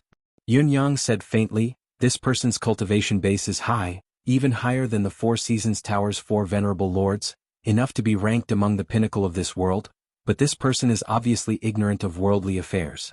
Isn't it obvious that his mind isn't clear?" The group nodded, agreeing with this point. A person who does things in such a muddle-headed manner has such a profound cultivation base. Putting aside whether his words are reasonable or not, it's obvious that he's implying something. It's equally obvious. Combining the above analysis, it's not difficult to come up with a conclusion. This person must be a disciple of some great sect, and his position isn't very high either. Yun Yang said softly, "What all of you should be thinking about now is, what kind of sect or sect is it? A sect? Just a random disciple who doesn't seem to have a clear mind has a cultivation that can shock the world. Furthermore, this sect seems to be very concerned about the rise and fall of the continent. They're always talking about the heavens and the general trend. Yun Yang spoke clearly. Perhaps it's not just concern, it's very likely that they'll intervene. I can even make a bold guess. This person could very well be sent here to test the waters. Perhaps he's a follower of some sect's leader? Or perhaps a junior brother? A guardian? Something like that? Yun Yang said, however, no matter which of my guesses this immortal Da Huang's identity is, how terrifying must the sect he's from be? Marquis Yun and the others were taken aback. Yun Yang continued to speak softly, if there's really such a sect in this world, what's the sect's overall capability like? Compared to the Four Seasons Tower that's currently at its peak and known as the world's #1. Which is stronger? Marquis Yun, Bai Yixue and Fang Mafei were deep in thought, their expressions unusually grim. They were no longer as cheerful as before. If Yun Yang's guess was right, then the terror of this sect was unprecedented. What's more frightening is that this sect doesn't harbor any goodwill towards us at all. They're even more displeased that we've repelled Dongshuan's army. Perhaps, in their minds, Dongshen is the one who should be fated to win. Now that we've actually won, it's a defiance of nature. Defiance of nature. Speaking of the word defiance, I wonder if it reminds you of something? Yun Yang asked as if he was talking to himself, could it be that this sect regards its own existence as heaven? That it views its own sect's will as heaven's will? We've gone against their will to pick Dongshen as the winner, and they're saying that we're defiant of nature? Yun Yang mused, then, does this mean that they're trying to control the change of the world's dynasties and even the rise and fall of the world's imperial power? If there's such a superpower, why haven't we known about it? Logically speaking, if such a sect really exists, the whole world should know about it. It's the top sect of Tianshan continent. Chapter 532. The more Yun Yang spoke, the worse Marquis Yun's expression became. His gaze towards Yun Yang was filled with shock. It was only the appearance of this person, the bits and pieces of information, but Yun Yang had actually thought of so much and so far. Following Yun Yang's train of thought, he had almost dug out this person's background completely. This kind of reasoning skill, this kind of brain, it was simply frightening. In spite of this, Marquis Yun was also thinking, yes, such an obvious deduction from the surface to the inside has almost pointed to the source. Why haven't I thought of where this source came from? He was not the only one who had not thought of it. Even Fang Mafei and Bai Yixue did not know. Bai Yixue was ranked top 10 among the world swordsmen while Fang Mafei was from the concourse of the underworld. They were both well-informed people. This was rather intriguing. Yun Yang reminded, this person is obviously here to look for trouble. His stance is clear, but he asked who is of royal blood the moment he arrived? This question was even more suspicious. After we gave him a series of answers, he left just like that and almost forgot about this strange question. But now where did he go? I think, if I'm not wrong, this person should have gone to Tiantang City to look for His Majesty. Yun Yang said, this person's background is most likely related to a massive force, a reclusive sect that we've never come into contact with. Perhaps His Majesty knows and can give us an answer. If old Marshal Chiu isn't unconscious now, he might know. However, the other party's stance is clear. It leaves us with time to figure out his intentions. Similarly, this person's identity and the existence of his sect are no longer a problem to us. Yun Yang smiled and said, because we'll meet again sooner or later. Even if there's really a remarkable existence, if it's only this so-called immortal Da Huang, it's not that difficult to deal with. Yun Yang flashed a relaxed smile. That's right. Let's complete today's mission. This is the last wave and it's going to be a huge haul this time. Marquis Yun was speechless. Bai Yixue was speechless. On the other side, His Majesty was still waiting with his hands behind his back, waiting for the warriors to return. Suddenly, dark clouds surged in the sky, as if the entire sky was dyed with a layer of ink. Then, a black figure appeared in midair under the clouds. This person was in high spirits, tall and slender, with a sage-like demeanor. At this moment, he stood with his hands behind his back and looked into the distance. He said faintly, is that the Emperor of the Empire of Yutang? His Majesty could not help but frown at the sudden arrival of the newcomer, who also had a condescending manner. May I ask who you are? The man smiled faintly and recited in a long voice, who can decide the rise and fall of 1,000 years? Who can make the country fall? Who can gather the clouds into a pen? Who can pluck the stars and swallow the haze? Does your Majesty know who I am now? His Majesty the Emperor was confused and said, "Please speak frankly, Your Excellency." The man snorted as if he was very dissatisfied with Yutong's emperor's attitude. With his head still held high, he sauntered down from midair with his arms behind his back. There was clearly nothing beneath his feet, but at this moment, it was as if he was walking on a flight of stairs, steadily descending. "Emperor of Yutong, do you know that the empire of Yutong has now gone against destiny and the will of heaven?" His Majesty the Emperor seemed to have understood something when he heard this, but he still stood calmly and said faintly, "I don't understand what Your Excellency is saying. Since I have ascended the throne, I have strived to rule the country and bring peace to the world. I have treated the billions of people equally and tried my best to keep the country safe among the various countries and powers. I don't know where I have gone against heaven's will. I don't understand." Immortal Da Huang's tone was still light, his voice ethereal as he said, "The will of heaven's will is invisible to the naked eye, but it is everywhere and ever present. What you think is right may not be right, and what you think is wrong may not be wrong as well. Perhaps your unintentional struggle is the manifestation of the will of the heavenly Tao." There was a hint of mockery in the depth of His Majesty's eyes as he said unhurriedly, "Oh? For example?" Immortal Da Huang continued faintly, "For example, a person must die today. If he were to live to tomorrow, he would have gone against heaven's will and obstructed the flow of the world. This is going against the will of heaven. This is going against the will of man. This is not what man should do, and he will definitely be punished." His tone was heavy as he said, "The same logic applies to a country as well." His Majesty said, "I see. I wonder which will of heaven's will the empire of Yutong has gone against, how have we gone against it, and how should we be punished?" Immortal Da Huang said, "Yutong should have perished in this battle of the century from all four sides. Dongxian, on the other hand, is the destiny of empire of Yutong. It should have gone with the flow and laid the foundation for the peace of Tianxian in the future. However, the empire of Yutong has defied nature to emerge victorious. You have defied the will of heaven, and you should pay the corresponding price." His Majesty the Emperor was not angered when he heard this. Instead, he laughed and said, "So this is the so-called will of heaven's will. I wonder how this expert knows about this will of heaven's will?" Immortal Da Huang replied solemnly for the first time, "This reputed one is the executor of heaven's will. Of course, I know the gist of it." Executor of heaven's will? This is the first time I've heard of such a position existing in this world. An amused smile hung on the corners of His Majesty's lips as he said, "Does this mean that this so-called will of heaven's will is decided by you lot?" His Majesty the Emperor of Yutong had always been a shrewd man, a shrewd one. Although he had only met Immortal Da Huang for a short while, he had already vaguely understood a little from what this person had said. This mysterious expert who spoke of heaven's will and went against the will of heaven's will seemed to be a little muddle-headed. He had not even mentioned who he was until now, only emphasizing that he and Yutong had gone against heaven's will and had defeated the four-nation coalition army that they should not have defeated, so they should be punished.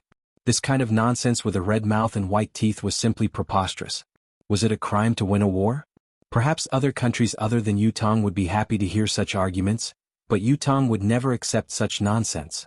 No matter how high the cultivation base of the person who spoke was, no matter how high his theory was, it was still nonsense. At the same time, His Majesty thought of another crucial thing. This person before him had not appeared out of thin air. He must have had a background. If the so-called will of heaven's will he spoke of was real, there must be a terrifying force behind him. However, if there was such a force, why would they send such a person here? What kind of explanation was this? Was he here to offend someone? Was he here to embarrass himself? Even if there really was heaven's will, how could he say it in public to an emperor who was on a completely different standpoint?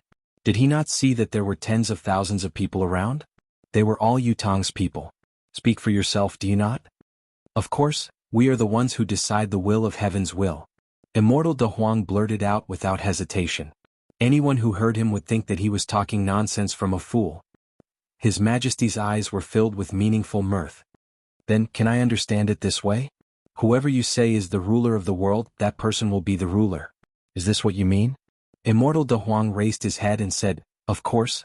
His Majesty said, "It can be further reflected in, which country you say can rule the world, that country will definitely be able to conquer Tianxian. Even if it can't, it has to be done, right?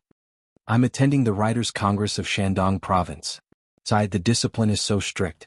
Hand in your phone before the meeting, don't move around, don't leave the hotel. I didn't move around either. I had a meeting in the afternoon and slept the entire afternoon. Chapter 533. Yes, your understanding is absolutely correct.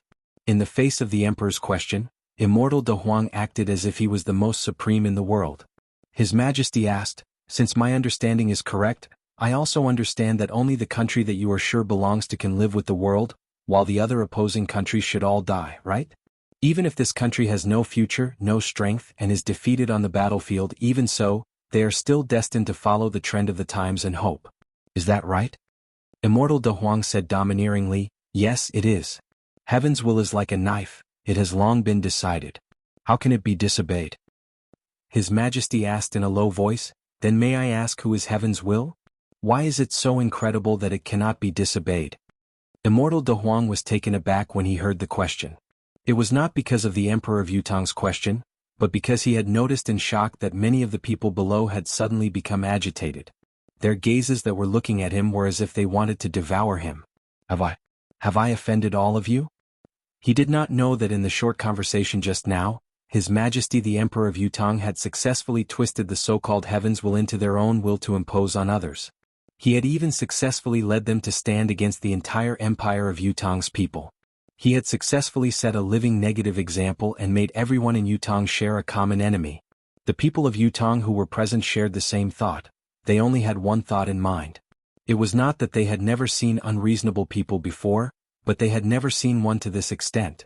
Whoever you say can do it. You have to do it even if you can't? Based on what? Because we can't do it even if we win? Based on what? Who do you think you are? If you're so King awesome, why don't you ascend to the heavens? What you said was already so awesome. Similar thoughts were guided by His Majesty with just a few words, deeply rooted in the hearts of everyone present. These people were like kindling.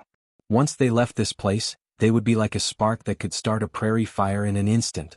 Immortal De Huang had now become the public enemy of the entire empire of Yutong.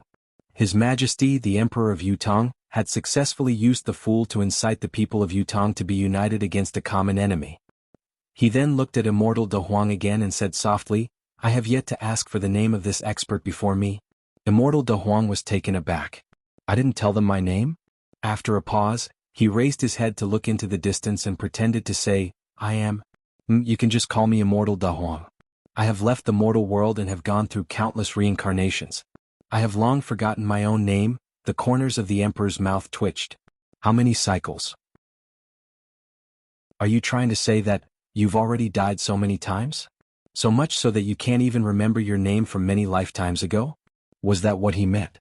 Not only did he not receive the expected gazes of reverence and worship when he said those words that were full of pretentiousness, instead, he received a large amount of fiery and hateful gazes. Everyone was staring at him as if he was their father's murderer. It was as if they wanted to devour him alive. The Emperor of Yutong hummed softly, his expression unchanged as he said calmly, "So you are Immortal De Huang. I wonder which sect do you belong to? That sect must be very famous and everyone knows about it." Immortal De Huang lifted his head and said nonchalantly, "I am from. I can't tell you this." In that instant, even His Majesty could not help but be caught between laughter and tears. Finally he managed to suppress it. Where did this idiot come from? Could he be any weirder? Did the elders in your sect really feel at ease letting you come out alone? Did they know that your pretentiousness had turned you into a fool? They actually, fortunately, a holler came from the clouds far away at this moment. "Vile spawn, what nonsense are you spouting now?" A person suddenly appeared in midair. The newcomer was dressed in a starry robe that shimmered with starlight. He had an extraordinary air about him, and his face was filled with impatience and helplessness. This also showed the anxiety in his heart. The newcomer arrived at lightning speed, grabbed Immortal De Huang and rose into the sky, disappearing into the clouds at the same speed. The entire process took no more than 5 breaths of time. He only said, "Your Majesty, please do not listen to this fool's nonsense. I will personally make a trip to the palace to explain the reason to your Majesty." Other than that, there was no trace of him. It was like a dream. His Majesty frowned, but he still smiled and said, "It's just a foolish person doing something foolish. There's no need to make a fuss about it. Don't let it dampen the joy of our hero's return." The crowd responded in unison, their voices shaking the heavens and the earth. Though His Majesty's face was expressionless, He was actually thinking hard in his heart. What the hell was going on? The newcomer's abilities were not to be underestimated. They were not to be trifled with. Their background must be extraordinary. As for the heaven's will that immortal De Huang spoke of, what was it? What kind of changes would it cause? As His Majesty pondered, he vaguely recalled that he seemed to have seen something like this before, but he could not recall where he had seen it. He could not help feeling frustrated.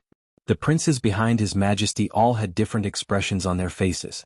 Yutang had broken the siege of the four empires and had defeated Dongshan completely. There was nothing to worry about from now on. No matter who ascended to the throne, he or she could at least be the emperor for a few decades. This was an undeniable reality. But what did Father Emperor mean? Did the crown prince? Did he? What? Do I still have hope? If he did, how should I work hard? I'm still weak in the military and so is the government. How should I strengthen them? What should I do to pull the crown prince off the throne and replace him with me? The princes were deep in thought. Occasionally their gazes would meet, but all they could see from each other's eyes was viciousness and wariness. His Majesty was deep in thought as well. His thoughts weighed heavily on his mind. Now that the situation was settled, he hoped that old Chiu would return and recover quickly. He was the only one who knew about that person. That supreme cloud had left a message about his grandson, but he had never returned. He had waited for such a long time, but there was no news at all. Now that the war had ended and the external worries were gone, his grandson could finally come back? What did the little fellow look like now?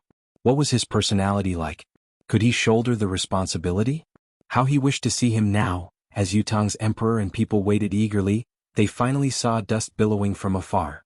Everyone was invigorated to see the returning warriors that they had been anticipating for a long time. A smile appeared on His Majesty's almost frozen face. Just as he was about to step forward, he turned back to look and his expression darkened. Where did the crown prince and the princes go? The faces of the ministers and guards at the side were all ashen. For a moment no one responded. Feeling that the weather was too cold, the princes would probably stand for a while before going back to their carriages to rest with a heater.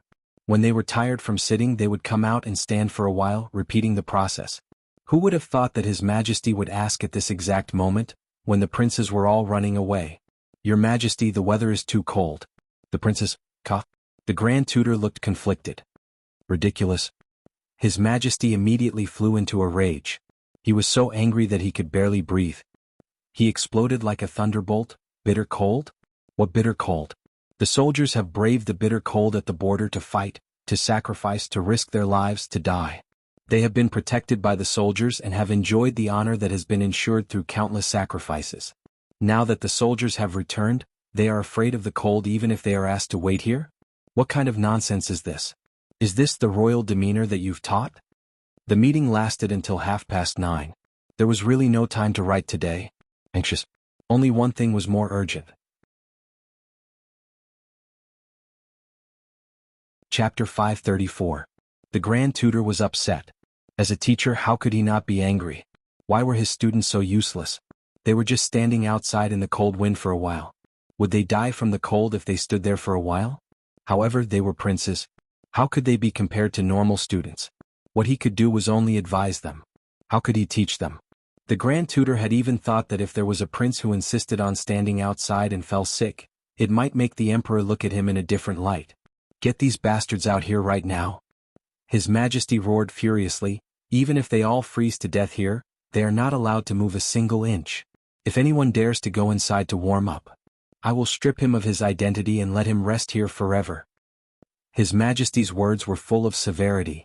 The 7 or 8 princes who left without permission all got out of their carriages. All of them lowered their heads, not daring to look at the king's face. What the hell did I give birth to? Look at you guys. You don't have the manners of a ruler. The king humphed and turned his head. He looked into the distance, but there was only disappointment in his heart. How dare this kind of trash dream of inheriting my throne and ascend to the throne? Ridiculous.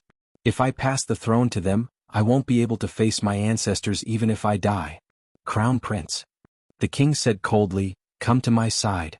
The Crown Prince walked over, shivering. Half of it was because he was scared and the other half was because he was freezing. The Crown Prince was a noble, but his cultivation was shallow. He had just come out of the warm carriage. Even if he wanted to behave better, it was beyond his ability. He was really embarrassed. Forget it. Go back. The king closed his eyes and sighed helplessly. Looking at the crown prince, he was scared and shivering.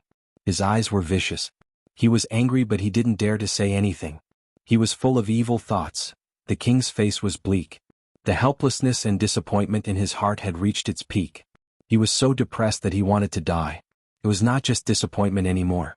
It was hopelessness and desperation. These princes, could they really only be like this? At this moment, Upeza could not help but feel boundless regret for his past self. Because of the strange poison in his body, his energy was extremely limited. It was already beyond his ability to worry about the affairs of the country. In addition, there was the first prince who he had never had to worry about in front of him. As a result, for a long time he had never paid attention to his sons. So it turned out that their minds and sentiments had already been corrupted to this extent? None of these princes would be able to inherit the great cause, especially now that they were preparing for the future of Tianxian continent. They were not worthy and did not even have the right to try. A man hates his wife and son the most, the king sighed in his heart. Looking into the distance, the army was getting closer and closer. He could already see the neat formation of the army and the neat and clean flags. His Majesty's eyes couldn't help but warm up. In that instant his blood boiled. In an instant he tossed these troublesome matters aside. Nothing was more important than welcoming the return of the army and the heroic souls. He tidied himself up and strode out to welcome them. Almost at the same time a command rang out. The three armies stopped in their tracks at the same time. Dismount. Salute. A few leading generals stepped out from the crowd and walked forward. His Majesty heaved a long sigh of relief, forcefully suppressing the urge to let his tears flow freely. It was tragic. It was truly tragic. Marshal Fu Baogua is still guarding the old site of the Fortress of Resilience, intending to rebuild the fortress and build an impregnable fortress. He said that we should send our regards to your Majesty. As long as Fu Baogua is still around, the Fortress of Resilience will forever remain in Yutang's hands. Shangguan Lingxiu represented all the generals and reported to His Majesty. At the same time, she also stated the main reason why Fu Baogua did not return to the capital to report on his duties as the Eastern Frontline's marshal. It was one thing for the emperor and his officials to be in harmony, but they still had to go through the necessary procedures. It was not a pleasant sight to see someone with ulterior motives plotting against their ruler. Welcome. His Majesty's lips quivered. Heroes return. I am proud of all of you. I am proud of what all of you have done. Warriors, what comes next is what I, the Emperor, have to do. I swear to the heavens, be it the warriors who are still here or the loyal souls who have fallen into eternal slumber, I will never let you down. Behind him, a deafening salute boomed. My warriors. His Majesty bellowed. Oh. Tens of thousands of warriors wept at the same time. Touching the bundles on their backs, hot tears streamed down their cheeks. Brothers, it's home. We're home. I'll send you home. There was jubilation both in and out of Tiantang City. Countless people were laughing with tears in their eyes. His Majesty personally accompanied Qiu Jinhan's carriage to the residence of Qiu. According to conventional etiquette, no matter how outstanding the returnee's meritorious service was, there was no reason for an emperor to send his official home. Today, however, His Majesty had broken this rule and sent old Marshal Qiu home personally. The weather was really cold. This time, old Mistress Qiu did not wait 100 miles away, but waited by the city gate. Finally, she saw the carriage carrying her husband arrive. Only when she saw her husband's peaceful face as if he was sleeping soundly did she finally burst into tears. These were tears of heartache, but they were also tears of relief. Since the beginning of the expedition, the ominous signs that had never been there had weighed down on old Mistress Qiu like a mountain, suffocating her. A few days ago, she had even felt that her husband was about to leave the netherworld. At that moment, the old mistress had wanted to follow him to the netherworld. Fortunately, her mind was clear and she still hoped that her husband could return. She could not help but feel fortunate. If she had died in vain that day, her husband would have been left to sleep alone. How would the old man live if he woke up? Now, everything had finally passed. Even though her husband was unconscious, he had not died in the battle. He could definitely wake up. This was enough. This was heaven's blessing, giving them the chance to walk on together. Marquis Yun stepped forward to say a few words of comfort and was about to speak to His Majesty when the Emperor unexpectedly said softly, "Wait a moment, I want to speak to you." Marquis Yun rolled his eyes and said, "All right. You want me to wait, I'll wait." And this short wait was not a short wait, but a long wait that lasted all the way until nightfall. By the time everything was done, it was already deep into the night. His Majesty returned to the palace with a heavy heart. The first thing he did was to issue an order. Search through the secret documents of the royal family, especially those that have been sealed for a long time, including the documents of the previous dynasty. Find all of them and place them in the royal study. A single order and 3 consecutive, all of them, almost exhausted the eunuchs. Then, His Majesty sat there with his eyes closed, heaving long and short sighs. More than 1,000,000 soldiers. His Majesty's long sigh was not an act, it was genuine heartache. After a long time, he spread out the brush and paper and wrote a few words. The loyal soul shall not be lost, the noble spirit shall live forever. And end. Chapter 535. Then His Majesty summoned the Board of Revenue Minister and asked, "How much gold and silver is left in the national treasury?" The Board of Revenue Minister paled upon hearing the question. About less than 20 million taels of silver. In terms of daily expenses, the national treasury still had 20 million taels of silver in reserve. It could last for at least a year and was not considered a small amount. However, it was not enough now. Not even a fraction. There were more than 1,000,000 loyal souls. How much was 100 taels of silver for each person? Moreover, how could 100 taels of silver be enough for each person? Not enough. Far from enough. His Majesty murmured and asked, "How much silver do we have on hand?" "I want an exact figure." "Less than 5 million taels." The Board of Revenue Minister answered swiftly this time. He was a little confused about the Emperor's intention in asking such a question. Even if the Emperor wanted to reward the army, it could not just be cash. Besides, this amount of money was not enough at all. It was not even enough for the army's pay, not to mention the pension and other expenses. It was, at most, a drop in the bucket. 5 million taels. This is enough to fulfill one of my ideas. His Majesty frowned and massaged the space between his brows as he said slowly, "Send my order to the Board of Works. Have them work through the night to cast 3 million silver coins." The Board of Revenue Minister lifted his head, his eyes almost popping out of their sockets. "What are you trying to do? We don't have enough money to begin with.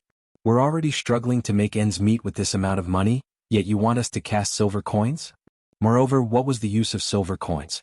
Our nation's expenditure has never been in the form of gold and silver coins. Are you trying to promote the new currency system? But we've never been prepared for this before. The implications are too great. It's not something that can be sorted out in a short time." Seeing the Minister of Revenue's puzzled expression, the Emperor explained, "This batch of silver coins is not for circulation. On the front side of the silver coins, there are 8 words engraved: Loyal souls never fade, noble spirit lives forever. Under those 8 words there should also be a jade seal. On the back is Yutong's national flag. This is the basic model. Then engrave the name of a fallen soldier on each of the silver coins. Make sure that every single one of them has died." His Majesty said sadly, "I want all the orphans of the fallen soldiers. In addition to the military medals, the pension they deserve, and the posthumous rewards. I also want a silver coin for loyal souls. Every family will have to follow the instructions." The Minister of Revenue gradually understood the Emperor's intentions. In a low voice he replied, "Yes. This loyal soul silver coin cannot be used for spending. It is strictly forbidden to be traded. However, those who hold this coin will receive half of the tuition for their children's education. If there is a problem, they will be given priority. If they are bullied or humiliated, they will be given priority to see their parents. Your Majesty, this official knows that Your Majesty sympathizes with the orphans of the fallen soldiers, but the distribution of these silver coins is a huge matter. There are too many implications. Let's just say that silver coins are easily obtainable and easy to cast. If such a large amount of silver coins are distributed, it will be hard to avoid the situation where one can't distinguish the real from the fake. Moreover, these silver coins are extremely effective. If someone were to use them illegally, it will be a huge problem," the Minister of Revenue said after a moment of contemplation. His Majesty said faintly, "If this was an easy matter, I would have issued the edict directly. Why would I need to discuss it with you? I only have one request: they cannot be used illegally." The Board of Revenue Minister was dumbfounded. Cannot be used illegally? This was already a huge problem, okay? What can I do? Aren't you making things difficult for me? You may leave. His Majesty said, Think about it. Think about how to operate it. It cannot be used illegally. It cannot be, you may leave. Let me know when you have thought it through. The Board of Revenue's Minister of Revenue retreated with a long face. He thought to himself, looks like I'll have to spend the night discussing how to avoid these troubles. What a tough life I have. As the Minister of Revenue of this poor country, he had to tighten his belt every single day, wishing he could split a copper coin into 8 petals. In this position he had to ask for money everywhere he went. Who knew how many people he had offended? Every time there was a court report, the one who was accused the most was me. I have it easy. I have extra work today and it has to be such a headache. It's killing me. The Board of Revenue Minister left. Is Marquis Yun still around? His Majesty asked. Your Majesty, Marquis Yun has been waiting in the side hall for a long time. Let him in, said His Majesty. As they spoke, the eunuchs had already filled the royal study with piles of books. Behind them, there was still an endless stream of people carrying books that looked like a small mountain. Under normal circumstances, the emperor's study was strictly forbidden for too many people to enter or leave. Even if there was an edict from the emperor, it had to wait for the emperor to leave before it could be carried out. After all, too many people entering and leaving would cause potential danger. However, the number of books that the emperor wanted this time was not small. Among them were many ancient books from the previous dynasty. It was not a small number. Roughly estimating, it would probably fill up 2 of the emperor's study rooms. Because of this, the head of the eunuchs reported it immediately. Everyone knew that His Majesty placed great importance on this information search and did not dare to slack off. Put some in first. When the search is done and we're sure that there are no omissions, move the rest in, His Majesty ordered. Before his words echoed in the air, Marquis Yun walked in hurriedly. What is this? Marquis Yun could not help being shocked when he saw the room full of books. Although the royal study was called a study, there were indeed quite a number of books in it. However, its main purpose was for the emperor to handle political affairs and read memorials. It was rare for there to be so many books. Let's not talk about this first. His Majesty's eyes were fixed on Marquis Yun. How is the matter that I asked you to investigate previously? What's the result? Marquis Yun rolled his eyes and sat down on the armchair, saying unhurriedly, bring me a cup of tea first. In the entire empire of Yutong, including the 3 most renowned rogues of the capital city, Qiu Jianhan, Leng Daoyin, and Fang Qingtian, there was no one who dared to be so presumptuous in front of Emperor Yutong, Yupeza. However, Marquis of Heavenly Clouds, Yun Xiaoyao dared. Faced with His Majesty's inquiry, he had asked for tea and water. The emperor closed his eyes and took a deep breath. Servants, serve the tea. Serve your imperial snow sprout. Marquis Yun said, I like the taste. His Majesty closed his eyes again and breathed in deeply. Serve it. Serve the snow sprout tribute tea. The tea was served. Delighted, Marquis Yun extended his hand to take it. Wait. His Majesty stopped him. Let's talk about business first. You can drink the tea after that. It doesn't matter how much you drink, but before the matter is finished, there's no hurry to drink the tea. Marquis Yun closed his eyes and inhaled deeply before exhaling slowly. His Majesty looked at him from the corner of his eyes. Do you think I can't subdue you? Obviously, Marquis Yun's weakness was his addiction to tea, a weakness that could be dealt with. Which matter? The war? Marquis Yun finally decided to give in. There was no need to be so serious about some things, especially when it was the ruler of an empire. If he gave in, then so be it. Could he really be the one who was superior to him? I asked you to investigate. His Majesty lowered his voice and whispered into Marquis Yun's ear, is your precious son Yun Yang. Supreme clouds matter? Marquis Yun inhaled deeply again and exhaled slowly, his chi and meridians stretched out. Have you found any clues? His Majesty asked. Marquis Yun sighed deeply. I'm dying of thirst. Guards. The veins on His Majesty's forehead throbbed. Arrest this person who dares to look down on the king and deceive. Forget it. Marquis Yun waved his hand and said with a chuckle, let me tell you clearly. With my current cultivation base and ability, the people under you can't stop me from doing anything. Do you understand? I mean anything. His Majesty almost choked on his breath. His eyes were wide as he pointed at a certain someone. Good lad, you've grown up. You dare to challenge your elder brother now?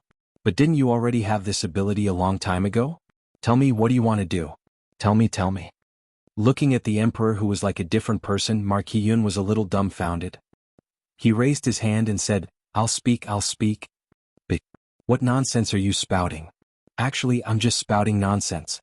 I didn't find anything. Marquis Yun shrugged readily. I didn't? His Majesty was dizzy and furious. With a wave of his hand, the cup of tea that he had just poured for Marquis Yun fell to the ground with a loud thud, shattering into pieces. You didn't find anything? What are you keeping me in suspense for? Is this your F***king business? If you're so cocky, why don't you go to heaven? Marquis Yun sighed. With a wave of his hand, the teapot that was placed far away flew over and poured a cup of tea in an orderly manner. He said softly, I'll be honest with you. It's not that I didn't want you to investigate, but I really didn't find anything. Actually, I still don't understand. Why do you have to find out who Supreme Cloud is? Isn't it enough to know that he's harmless to you? His Majesty sat on the throne angrily, his eyes glaring at Marquis Yun's face like lightning. Is it really that important who is the 9 Supremes and who is Supreme Cloud? Marquis Yun said softly, no matter who he is, he's Yutong's loyal supporter. Even if you found out, what can you do? Supreme Cloud has been concealing his identity since the beginning, not wanting anyone to know his true self. Don't you know why? Marquis Yun asked, as if he was asking the Emperor but also as if he was talking to himself. He's the only survivor among the 9 Supremes. If he wants revenge, he must first be safe. Only with safety first can he talk about the future. On the other hand, as long as Supreme Cloud's identity isn't revealed, it's one more day of intimidation to the whole Tianshan continent. The unique intimidation that belongs to the 9 Supremes. However, if Supreme Cloud's identity is revealed one day and his identity and background are dug out, how long do you think the legend of Yutong's 9 Supremes can last? Once others find out about his identity, he'll probably die a violent death in less than 3 days. By then, the 9 Supremes will really become a legend. Marquis Yun said, so, stop investigating? His Majesty's gaze slowly turned gentle and helpless as he said, how can I not understand this? In the past, I wouldn't have investigated so deliberately. However, the situation has changed now. You should know that the leader of the 9 Supremes, Supreme Earth, is my eldest prince. He has left behind his bloodline by chance. It was Supreme Cloud who informed me about this back then. His Majesty closed his eyes helplessly. Do you know? This also means that this Supreme Cloud can now control the imperial power and even the heir to the throne. If I were to pass the throne to that child in the end, this Supreme Cloud would be the regent. I don't want to investigate, but I have to. His Majesty sighed. This was the helplessness of an emperor. The mind of an emperor was always unpredictable, especially when someone or something was beyond the control of the imperial power. Marquis Yun snorted. If that's the case, then all the more we can't investigate. Do you think what I said just now, that you can't stop me from doing anything with the capability you possess, is a joke? Unfortunately, this is the truth and the reality. I'm already like this, let alone Supreme Cloud. His Majesty was speechless. Marquis Yun looked askance at him and said unabashedly, look at these sons you've given birth to. What are they? Other than fighting for power, they're selfish and vicious. Each of them is like a quail to the outside world but a venomous snake to the inside. Is there even one of them decent enough? I say. His Majesty lifted his head helplessly. What? The corners of Marquis Yun's lips twitched. Sometimes I really wonder if you've been cuckolded. Other than the eldest, the others don't resemble you at all. No, it should be that they don't resemble our family at all. Before he could finish his sarcasm, the furious emperor had already smacked a book on his head. Bastard. Marquis Yun knew that he had misspoken. With a cough, he wiped away the crumbs on his face and sat upright as if nothing had happened. I was joking just now. I'm really joking now. His Majesty was trembling with rage. Who asked you to joke? A few more books were smashed on Marquis Yun's head. His Majesty was enraged. What I'm angry about now is why my father was so indiscreet back then, going out to fool around and producing you in the end. You must have been sent by the heavens to anger me. Marquis Yun rolled his eyes. He should be thankful that he went out to fool around. If he only produced you, you'd be even more exhausted. Do you admit that I've helped you a lot of it? A man should have some conscience. Even if he's an emperor, a ruler, he can't completely erase his conscience, can he? His Majesty's eyes were rolling back in his head. Seeing that he was about to faint, he pointed a trembling finger at Marquis Yun.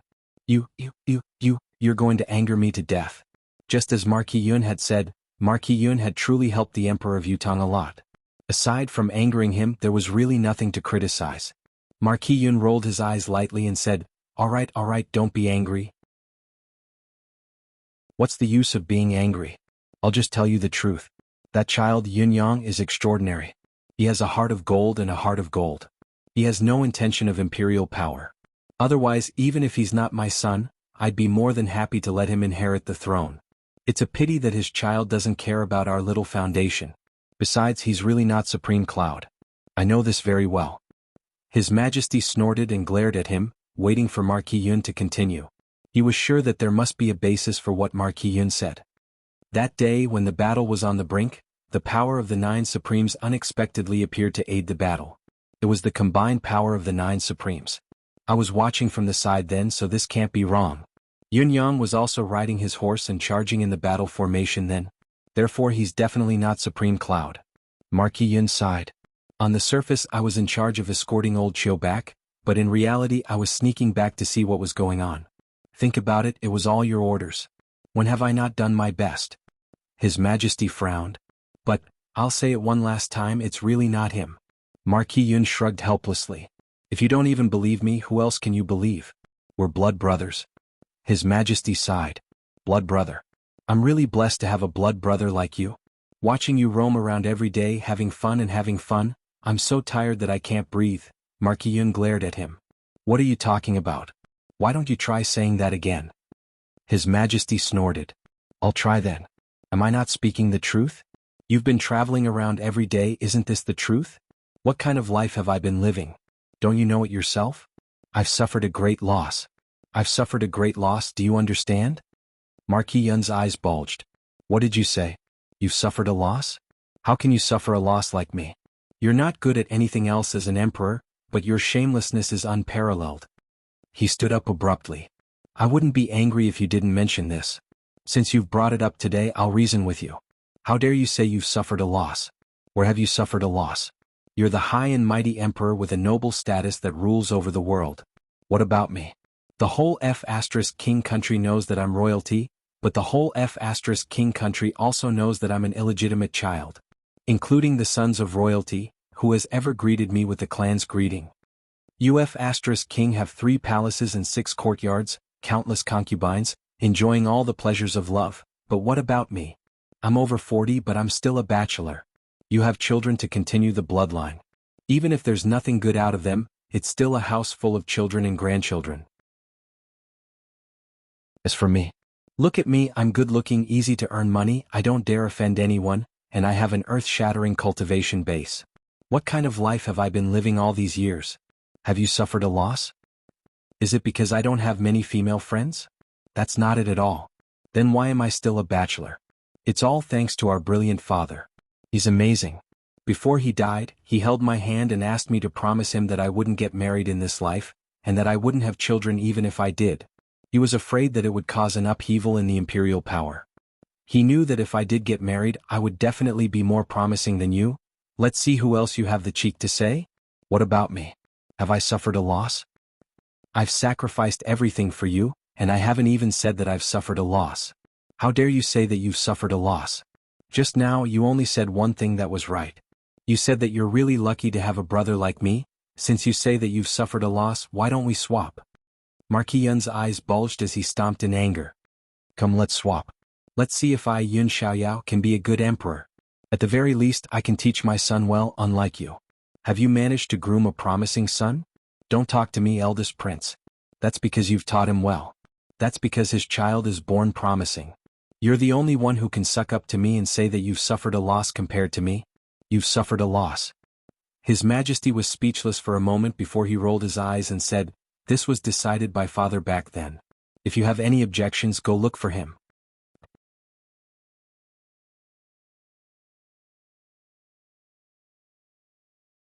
Chapter 536. His Majesty was speechless for a moment before he murmured, this was father's decision all those years ago. If you have any objections, go look for him. Marquis Yun was enraged, slamming the table with one hand. You Peza. Don't you feel guilty saying this? That old man has been dead for so many years, where can I find him? If I really went to look for him, would I still be able to come back? The brothers glared at each other like fighting cocks. After a long time, His Majesty burst out laughing and said, Alright, I won't argue with you anymore. Only you would dare to argue with me like this. You're also my blood brother. Otherwise your head would have been chopped off a long time ago. Marquis Yun said angrily, don't King take this as reason and think that I'm happy to argue with you.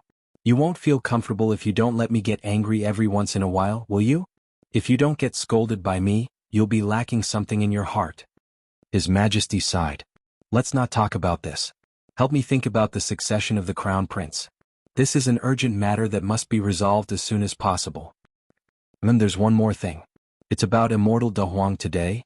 His Majesty said, regarding the theory of heaven's will, I do remember there being records of it. Help me look for it. Then we can talk, discuss, and research. Marquis Yun said angrily, you can just find someone else to do this. Why do you have to drag me into this? You even have to accompany me?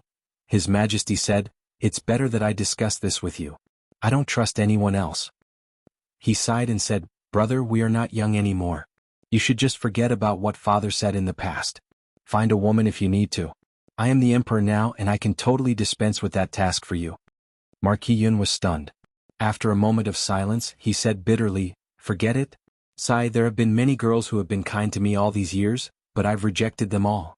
Now they're either married, dead, or missing. You said this 10 years too late. You should have said so earlier. Marquis Yun was stunned. He lifted his head and looked at the night sky outside the window. There seemed to be countless bitter emotions flashing in his eyes. Only a faint sigh could be heard. His Majesty looked at the twinkling stars on Marquis Yun's temples and sighed guiltily. All these years, it has been hard on you? The king sighed softly. It's useless to say all this. Marquis Yun smiled bitterly and waved his hand.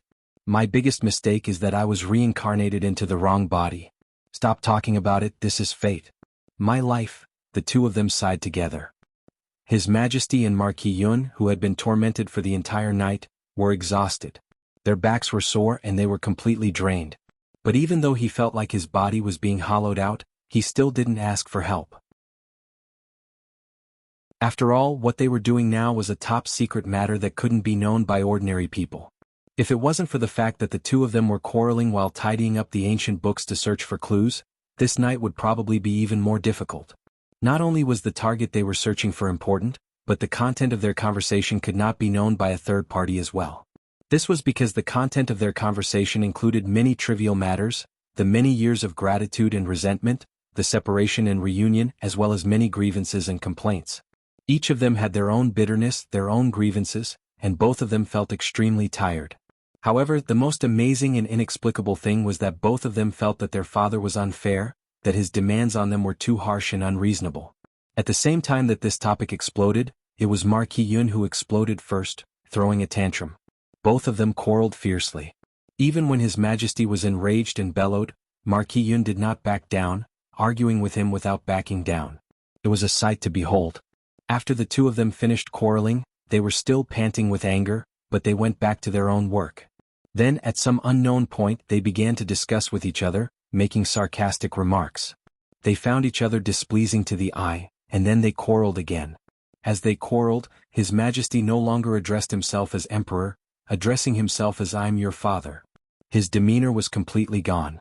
Naturally, Marquis Yun was even more unwilling to be bullied. Initially he was only limited to what he could do, but now that he heard that the Emperor of Yutong had lost his demeanor, he had no qualms and fought back with his your father. How could he have known that he had fallen into His Majesty's trap? Poor Marquis Yun had been roaming the martial world for years. Although his cultivation base was high and rare in Yutong, cultivation base was not the same as scheming. Martial strength aside, how could he be the opponent of an old fox like the Emperor who had spent his entire life in the imperial court when it came to scheming? Marquis Yun's your father was said to his heart's content, but the Emperor's expression suddenly darkened. What did you say? Say it again. His Majesty's gaze was icy. Marquis Yun retorted angrily, what did your father say? Who do you think you are? His Majesty stood up and kicked him. How dare you call yourself your father with me? Whose father are you? Marquis Yun was stunned, covering his butt that had been kicked in exasperation. Didn't you call yourself your father too? Why didn't you say so? I can't call myself your father, but you can. His Majesty chuckled and said, you're right. There's nothing wrong with me calling myself your father. Don't you know the saying that an elder brother is like a father? I'm your elder brother, your biological elder brother. What's wrong with me calling myself your father? But you call yourself your father with me? Who are you? Who are you? Are you trying to turn the world upside down? Can't I stop you from doing anything? Try calling yourself your father in front of your father again. Let's see if your father dares to punish you, a lawless bastard who has no respect for his elders. Marquis Yun was speechless. He had suffered a great loss this time. Furthermore, he couldn't say anything wrong and he didn't dare to retaliate at all. Aren't you very capable? Don't you have your own rules? Even in a commoner's home, an elder brother is like a father. Besides, I'm not only your elder brother, I'm also the emperor, I'm also. His Majesty's face was filled with rage as he charged forward to punch and kick. Every punch landed on flesh, his heart blooming with joy. He had finally found a chance to beat up this bastard who lived a life 10,000 times more leisurely than he did. He dared not hit him usually, but if he did, he really could not defeat him. Moreover, his cultivation base had grown tremendously and he was even boasting that he could not stop him from doing anything. If he did not seize this opportunity to vent his anger today, there might not be another chance for him to do so. Marquis Yun felt that the beating he had suffered was extremely unjust, and it seemed like he was being wronged. You set me up on purpose. Marquis Yun suddenly understood. After all, he was born in the royal family. He had been exposed to the scheming of the emperor since he was young, and he was an intelligent man. Even if his scheming was not as good as the old statesman like the emperor, he was still quite capable. The emperor continued to beat him even harder. You fell into a trap just because I set you up? Are you that stupid? I'm giving you more knowledge, I'm giving you more experience in the martial world. I can't believe you've traveled all over the world. Say it yourself, you don't even have this little bit of scheming. What have you been doing all these years? Bang, bang, bang. After a round of beating, His Majesty was thoroughly satisfied. Marquis Yun was grief-stricken, but he had been seized by His Majesty's weakness and ordered around by the Emperor for a long time. Go and check the pile over there. Move those out after you're done. Do I need to tell you that? Hurry up. Didn't you eat? This is such an important matter. How long are you going to take to find it if you're taking your time? You can do anything, you're not just talking, are you? During this period of time, Marquis Yun had the tempting thought of killing him with a single punch and usurping the throne for himself. He gritted his teeth, his face turning from white to green, from green to blue, and then completely black. In the end, it was even darker than the bottom of a wok. His Majesty, on the other hand, sat on the armchair with his legs crossed, sipping his tea as he gave his orders. It was only after a long while that he began to help again, probably guessing that Marquis Yun's patience had reached its limit. If he continued to press on, Marquis Yun would probably retaliate. Who was the Emperor of Yutong? He was a ruthless character with the most foresight and judgment. Naturally, he knew when to stop and when to stop. It was unknown when both of them had started talking about the same topic again. The immortal De Huang who appeared out of nowhere earlier has an unusual background. I'm sure that I've seen the school he came from, especially the purpose of establishing the school. I even have an impression of it. The information was recorded in the royal archives, but I didn't pay much attention to it then. I always felt that the record was too illogical, so I put it aside after reading it. His Majesty frowned. Now that I think about it, the immortal Da Huang's sudden appearance at such a delicate time must have an unusual reason. Marquis Yun said, of all the things that have happened recently, none of them are ordinary. The fact that the four countries tore up the letter of credence of peace and attacked at the same time was already very unusual. Do you think it could be? Marquis Yun's words were spoken in a tone of doubt and uncertainty. However, His Majesty froze when he heard it. The credence of peace was not an ordinary contract between two countries. It was an oath witnessed by heaven. Who dared to tear it up? Tearing it up would be going against heaven's oath and would be punished by heaven. This time, however, the four countries had tore up this heaven's contract that no one, no force, and no country had ever dared to go against. What? The only reason was that they were fearless. Why were they fearless? Why were they so fearless? You're tuning in to the Han Li's Wuxia Chronicles YouTube channel. We're so grateful for your support, and don't forget to subscribe to join us on this incredible journey through captivating stories. Your generosity through donations truly makes a world of difference, as it's the primary source of revenue that allows me to expand and enhance this channel for you. Thank you from the bottom of my heart for being a part of this adventure.